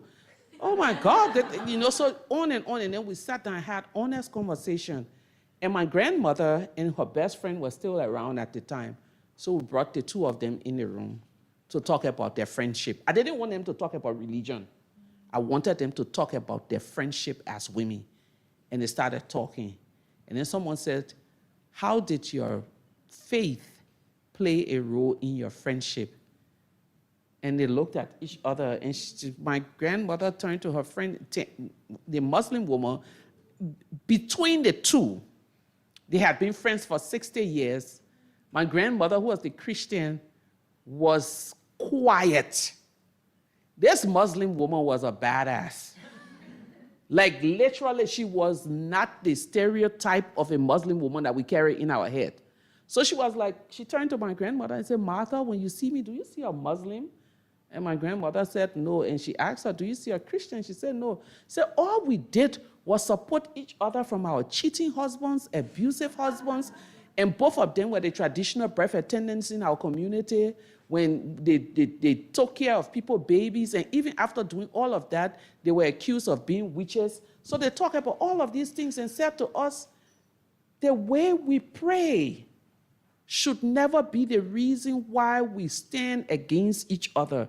Because that's the only difference, the way we pray. And she said, we've never seen anything. We were sisters. We are sisters, and not how we pray. And it really got all of the women thinking. And then afterwards, we signed a communique that we wanted to work together. And that was the beginning of everything. And it's what kind of happens after that. There's still war. There's still violence going on. And so you managed to organize thousands of women, and you managed to get them in one place, and you managed to say, we're going to sit here, and we're going to sit here until you have one demand. We want an end to this. We want an end. We want peace.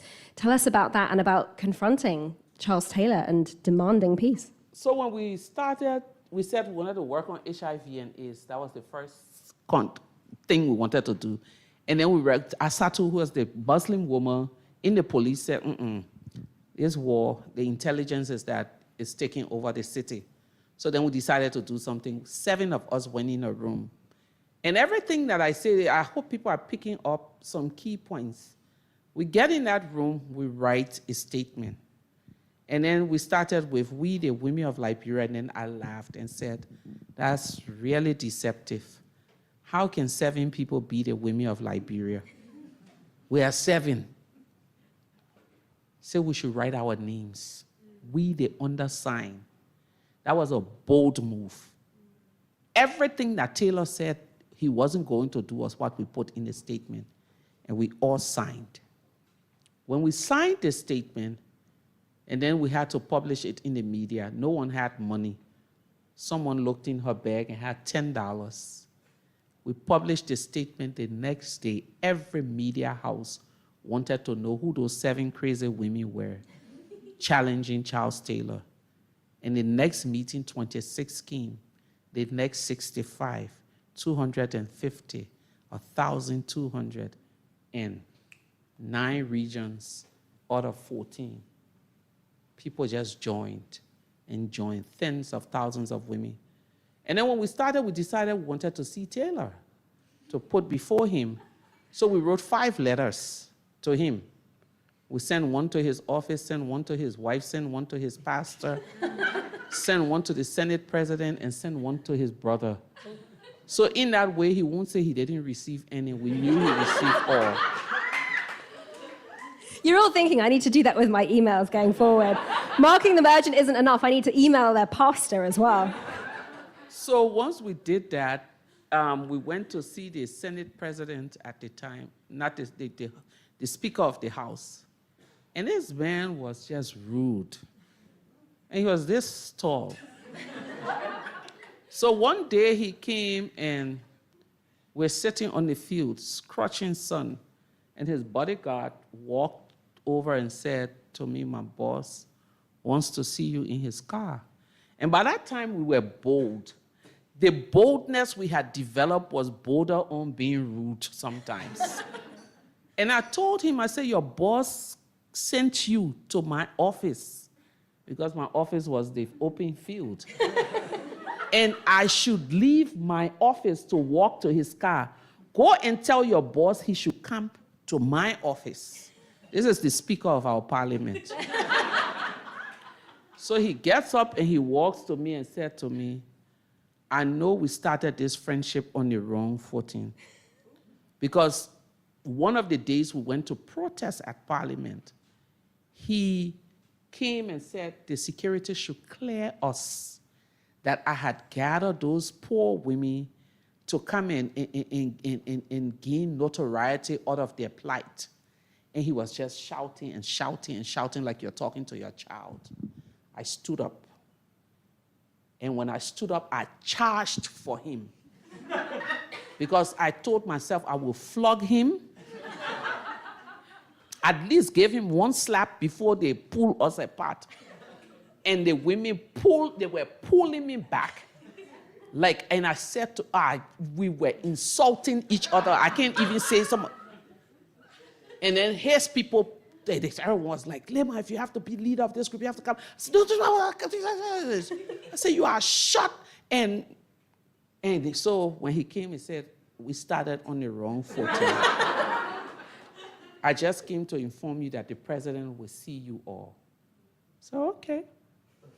So we go to see Taylor.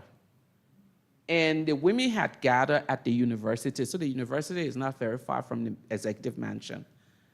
So they're sitting there, and 10 of us walked down. And the security said, oh, yes, we are expecting you all. And then they scoffed. They said, if you people are less than 25, we shouldn't allow you in.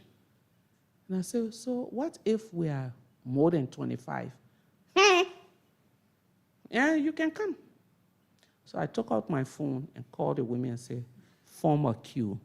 2,500 of us showed up that day.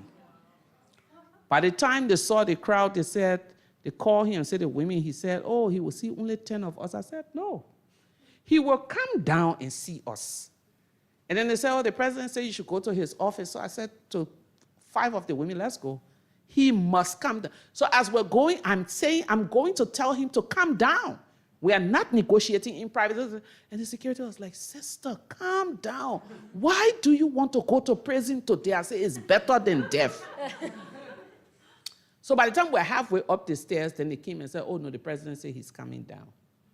So he comes down, and 5 of us leaders, or 3 of us leaders, they offer seats. And we looked him in the eye. So he's sitting here. They offer us seats. Some other older women from different organizations were sitting, and they offer us seat. And we walked to the seat, push it back, and sat on the floor. And he's looking he has on dark shades, and he's sitting there and looking. And so they asked me to speak. But they turned the podium that my back would be to him. So I get there and turn it around to face him. And after I get through reading the statement, this is the first time he will make a public statement that he will go to peace talks.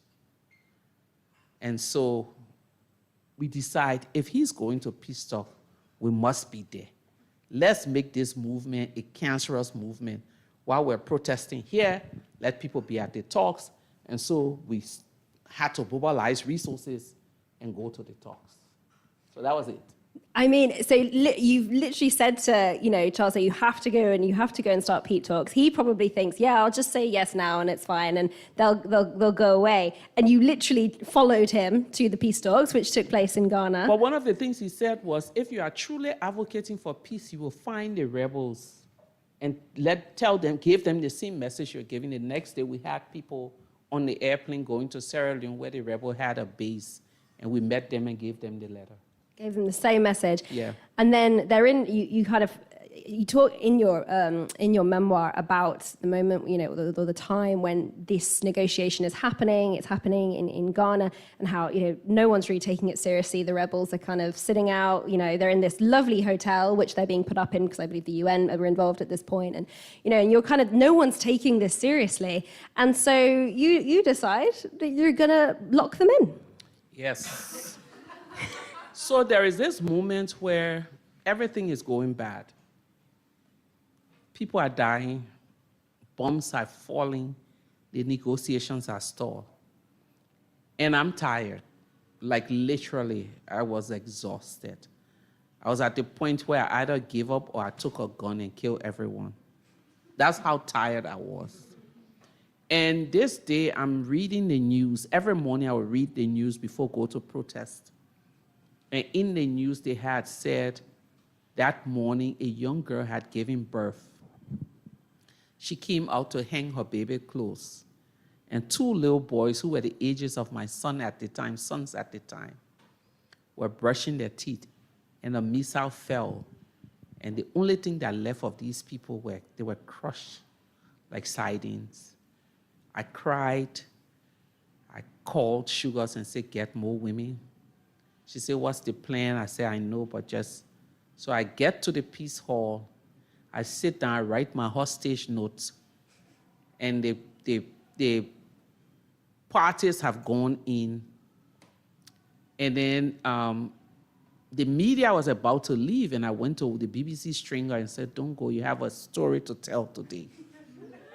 And he said, Leymah, what is that? I said, just don't go.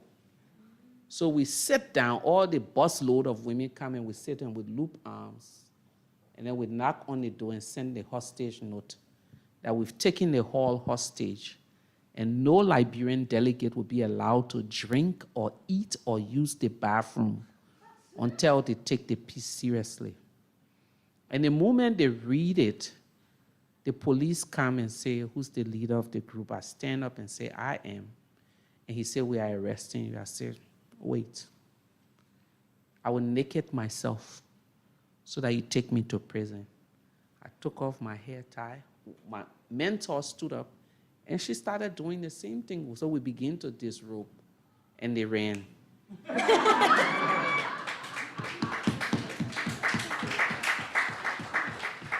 And then the facilitator, the former Nigerian President, General Abubakar, comes outside and said, Leymah, what are you doing? By that time, I'm crying. We go into a room, we negotiate. But the beauty of that moment is that the same police who came to arrest me came back to us to say, you need to send some women there because the men are jumping through the window.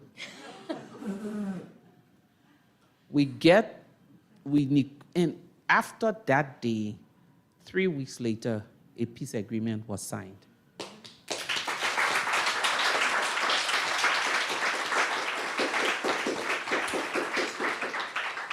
And the war hasn't returned in Liberia since then. Last week, August 25th, 28th, some date, we celebrated 21 years of peace. 21 years of peace, 5 election cycles. We become the first country in Africa and I think the world that have been able to do this. And it's not because after we signed the agreement, we sat down. Every moment that has challenged our peace, the women have gathered again to do what they know to do best, mobilizing, talking to parties, engaging.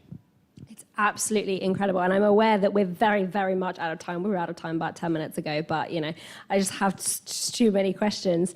Of course, in a way, when the agreement was signed, that's kind of when peace building really begins, because that's actually when the real work has to start. So we took the peace agreement, 300 and something pages. Most women would celebrate and go and sit down. And we decided to go and demystify. One of the things the peace agreement didn't do was to set benchmarks. That when this. So we took it apart, 80 women leaders, and then we set benchmarks. And we knew that a lot of our constituents would not read the agreement, so the benchmarks was what they were using to monitor the implementation of the agreement. So from January to December, if you don't see this happening, protests. From March to April, if you don't see this happening, protests. From this time to this time, so women knew that according to this peace agreement, this is the timeline that these things were supposed to happen. So we did all of those things. And when it came time for voters registration, we challenged the UN when the process wasn't going well. They brought us into the space. We mobilized, we went from place to place, because if you go back to the history, 1950-something women were allowed to vote. By 2005, they still felt like elections was not their place also. So we had to go to them to say, now that we've brought peace, we must deliver democracy to our people. So by the time we did voters registration, we had registered 50 plus 1 woman, 10 men.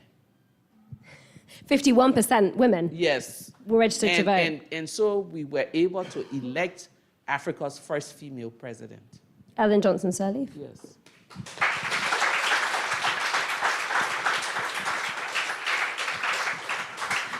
I'm going to ask one final question before we come to Q&A. So if you have a question, please be thinking of it now. And we are running quite late, so if you could keep it brief to kind of one sentence, that would be wonderful. So I suppose my final question is, there is no way that peace could have been achieved in Liberia without women, without you, without women.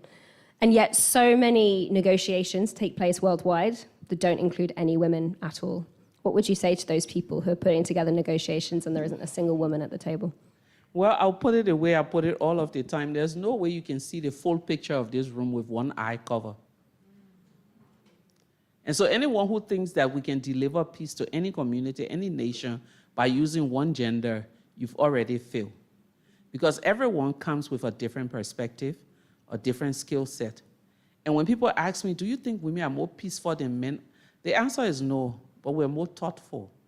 So women at the peace table will be thinking about schools opening, hospitals being rebuilt, community coming together, and all of that, while men will be looking for who's the minister for the oil company, who's doing this, who's doing that. So at the end of the day, you need the blend of all of this, some group who's thinking about this, and another group. So we've made this case in so many spaces, with so many peace processes, and sometimes it's exhausting, but apparently there's no learning systems with the groups that are supposed to be doing all of this work. So we just have to keep at it because it's not something that you can get tired of because conflict is not ending.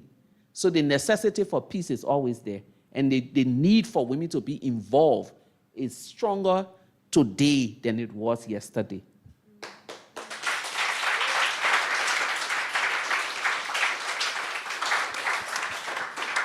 Thank you so very much. If anyone in the audience has a question, this is the time to ask it. Yes, right at the front. We're coming to you. You will need a microphone. There you go. Go for it. Thank you so much. I will keep it to a sentence, but I just wanted to say I'm in awe of you. I wrote my dissertation about you, and my name is Martha, and I just realized that's your grandma's name, and so that's so lovely.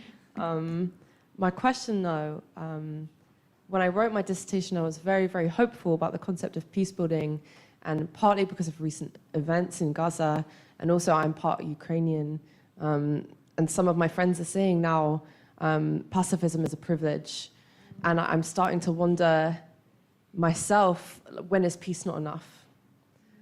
And where do we go from here? So I've coined a definition for peace that works very well for me in my world. That peace is not just the absence of war, but peace is the presence of conditions that give dignity to all. Should I repeat it?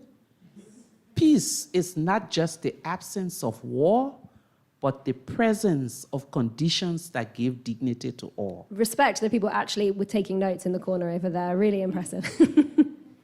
So dignity, conditions that give dignity to all. Food, shelter, the right to life, the right to bodily integrity, the right to vote, the right to democracy, the right to live in your own land. All of those things that give dignity is peace. And so when most times in the world that we live in, people tend to focus on, just ending the war. But when you end the war and you still have those conditions that fail to give dignity to people, you can't say we have peace. So it's something that we have to work towards. And I say to people, because of this definition of peace, I know that my work is endless. Because when I meet little girls, I have to give them dignity. Because it's in giving them dignity that they understand that they live in a world that they deserve dignity, and then they are able to give dignity. When I meet with men, I'm able to say, let's give respect. As I give to you, you have to give back to me, because we need each other in order to coexist. So when is peace enough, or when is peace not enough? That's your question. I think we can never have enough of peace. Because if we fail to give respect, we don't have peace. Until we end racism, we can't say we have peace. You understand the point that I'm making? So for each and every one of us in this room, We may not be able to end the Ukrainian conflict now. We may not be able to end the war in Gaza. We may not be able to do some of the things that we need to do. But one of the things that I find so much joy in doing is bringing peace with me everywhere I go. And that peace is, whether it's a hug that you give someone, to say, I see you. In many of our communities, we've invisibilized each other. Is that a word? Well, it is now. But I say it all of the time that, and the way we invisibilize each other is by acting as if this person is not there. You know, we don't see their conditions, so we don't want to act on it. The bystander attitude, the us versus them attitude, all of those things. So we can never get, we say, oh, we need a world where everyone is happy.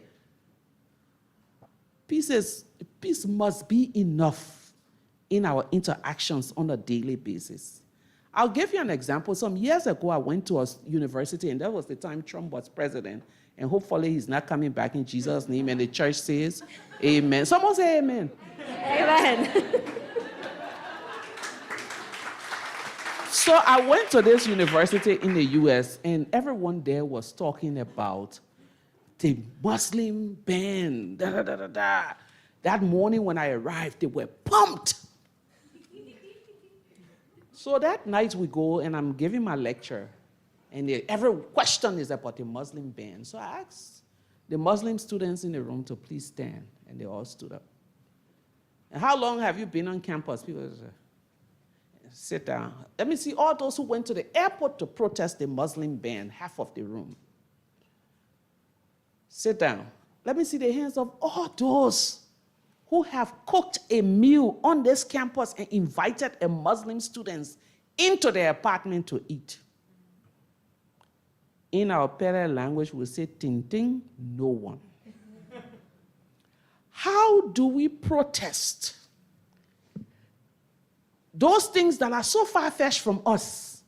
How do we look for peace in that distance when we have opportunities to build? Am I making sense? Yes. So, and that's what is called everyday peace. Everyday peace, how we interact, not just with the people who share the same skin color as we do, or wear the same clothes as we do. That taxi driver who waited to make sure that I was safe. First thing, when we got to the first place, it was 20 pounds 80. And I had only 30 pounds, and he said, no, mate, drink a beer on me with the 80 pounds. I don't know how much it is. I mean, the 80 pence. And then when he waited, we got here, I gave him 30 pounds for a 9.50 trip. And then he said, no, that's a lot too much. I said, no, mate, drink a lot of beer on me. The point that I make is he showed me his humanity by caring for me.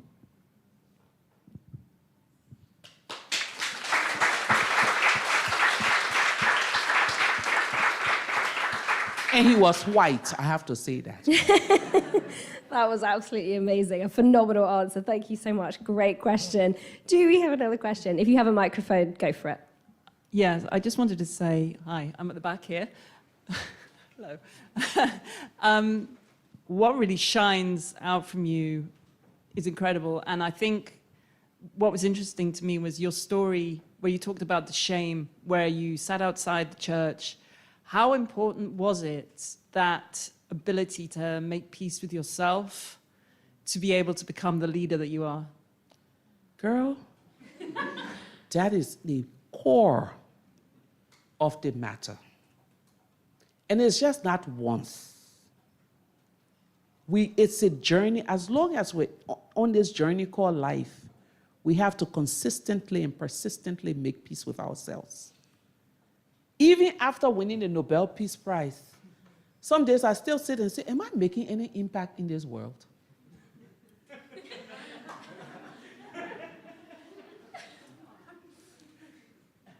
But in those moments, I'll probably get a text message from one of my students that will remind me. And then I have to tell myself, stop. But you have to get on. So I talked about the sponge analogy. That is the healing. You have to wring out in order to move forward. Because you see, if someone have a piece of tissue, please, like a tissue paper or something. I just want to show you. Yes, my dear. How do you call it? Kleenex, napkins? Yes, Kleenex. Whatever.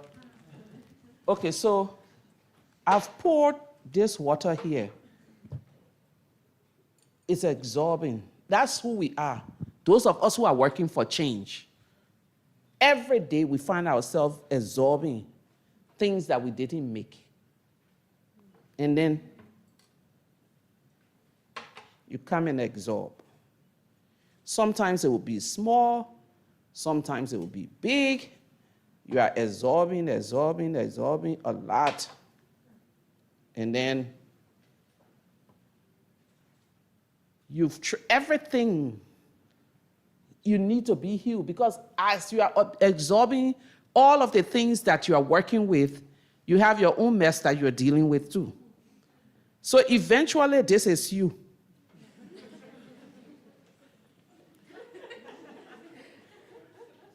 Do you see yourself?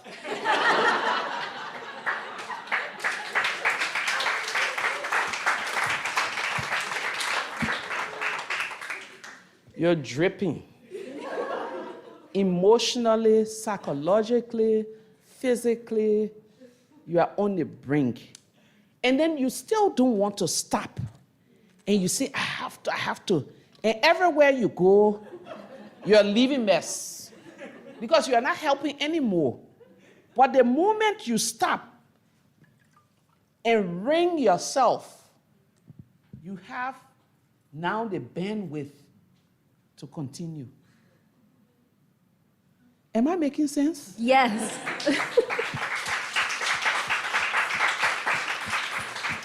So long ago, I felt like I was Superwoman.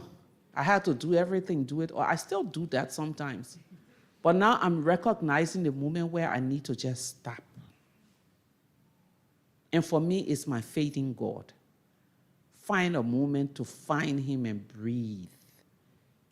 At almost 53, I enjoy my own company now. And then I enjoy so I know all of the different things that I need to do. I'm learning those things.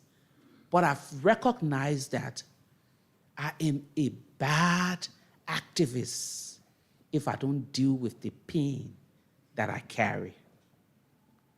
And that's what we all should. And don't be shy about hurting. Don't be shy about the pain you carry. Don't be shy about anything, because if you are shy and you are hiding, at the end of the day, you cause yourself more harm. Be able to say, I need to stop. And I'm stopping. Or I need to cry. Just give me a moment. I'm going back there. I will cry my eyeballs out, wash my face, put on my makeup, and come back renewed. Each and every one. For the guys, if you don't have makeup to put on, you can put on your big boy drawers. But don't ever feel like you must keep going and keep going and keep going, because in that way, you are destroying yourself, destroying those that love you, destroying the work that you're trying to build. And it doesn't matter if you're an activist, a doctor, a lawyer, a teacher. Be able to stop in that moment and say, this is heavy. But also know your limits. I cannot work in orphanages. It's not that I don't like orphans, but the conditions. And because I love my children so much, and I love children so much, I don't want to be in a space that will make me second guess anything. So I stay clear of it. I know my boundaries. There are certain things that I will not do. And I don't care how anyone sees it, because we are all not experts. We are not experts in everything. So this is the point that I try to make, that question of healing. But in order to heal yourself, you need to know your limits. You need to know what gives you joy, what makes you sad, and all of the different things, yeah. Absolutely. That was absolutely a phenomenal answer. I didn't think you could top the last one, but that was quite incredible. Thank you very, very much for such a fantastic question. We probably have time for just one more question. Maybe we should take it from maybe this side of the room. If anyone over here has got a question. I see a guy standing there with his hand up. Oh, yeah. Well, then, yeah, go for it. Thank you so much. So the question is very short. What is it like? Do you think there is peace without accountability? Looking to the war crimes committed in Gaza, in Syria, I'm from Syria myself, and like everything, what accountability plays a role in peace? Oh, accountability is a key part. But one of the things that I like to do is to put perspectives. When you look at, a few weeks ago, I read the papers, and there was this old person from World War II who was asking for immunity because she's old and wants to get out of whatever prison that she should want to die a free person, and her request was denied. I read it somewhere. And I tell myself that if the world is still prosecuting people from World War II, why do we rush? We can strive for peace, document all of the justice issues, and keep pushing for it gradually. They think about justice, accountability, and everything. Sometimes people want to just put everything together. That they're still bombing a place, and you're saying, let's go to court. They won't. Think about the World War. The war ended, and they went after people, one by one. And our leaders have gotten very sophisticated, especially the evil ones. So the moment they hear certain things, they pull out of peace talks. So there are groups in different parts of the world who are documenting all of these war crimes and crimes against humanity. And I know that there will be moments where it will be moments for accountability. In 2003, when Taylor went to the peace talks, the day he arrived was the day they indicted him for war crimes. That day, hundreds of people died because his boys just went on a rampage. They were asking the Ghanaian government to arrest him there and then. They had to allow him to go back. Probably would still be fighting that war. But imagine, immediately after we signed a peace agreement, 2 years later, he was indicted. So the point is, we should have timing. Let the timing be perfect for everything. I know everyone wants to see, there's no peace without justice. There's no justice without accountability. And there can be no new nation without reconciliation.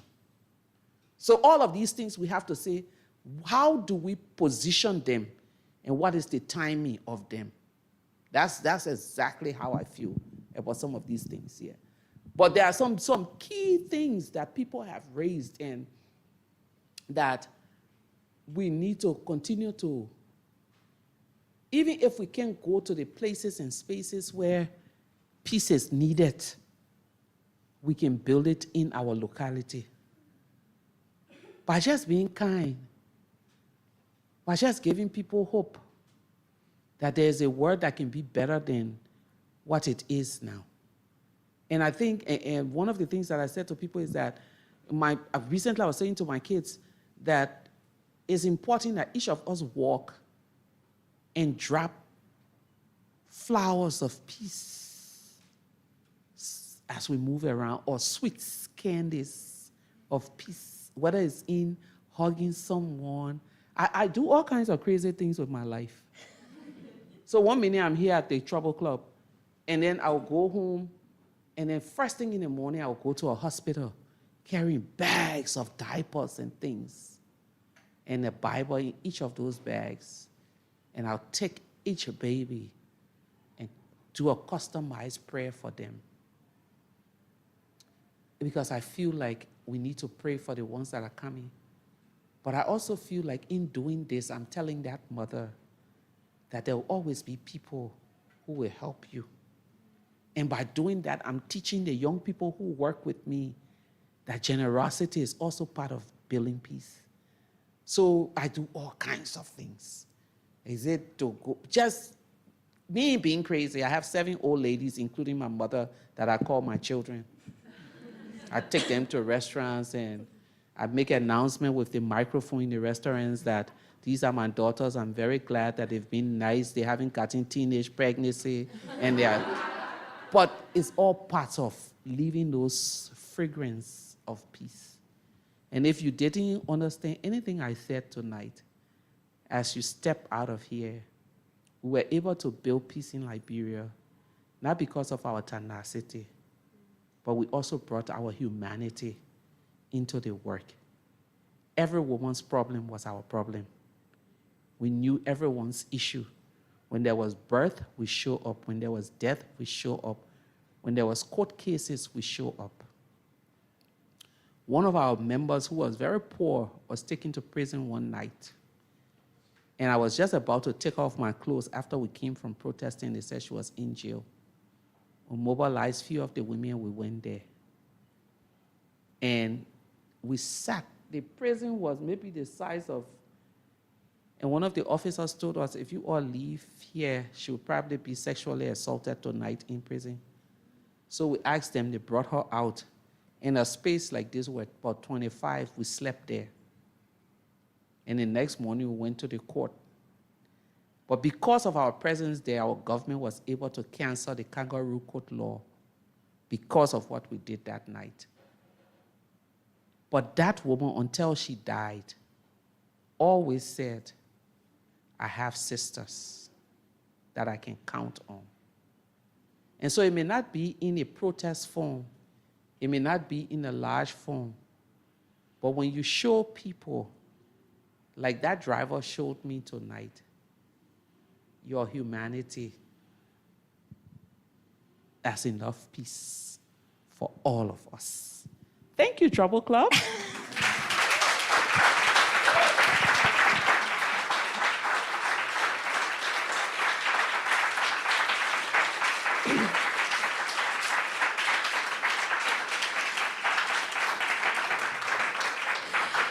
Actually, no, can we give it up one more time for Leymah Gbowee, please?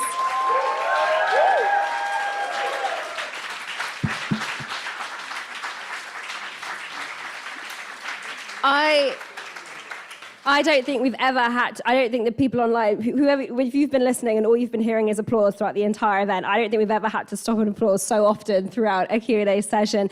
Thank you so, so much for joining us at the Trouble Club this evening. And I'm so glad that your faith in London cabs is so high now, which is wonderful. They are wonderful people. Thank you so much to you all for joining us this evening. We'll send out more information tomorrow about Action for Sama, about Bowie Peace Foundation Africa as well. But thank you so much for joining us, and we hope you have a wonderful rest of the week.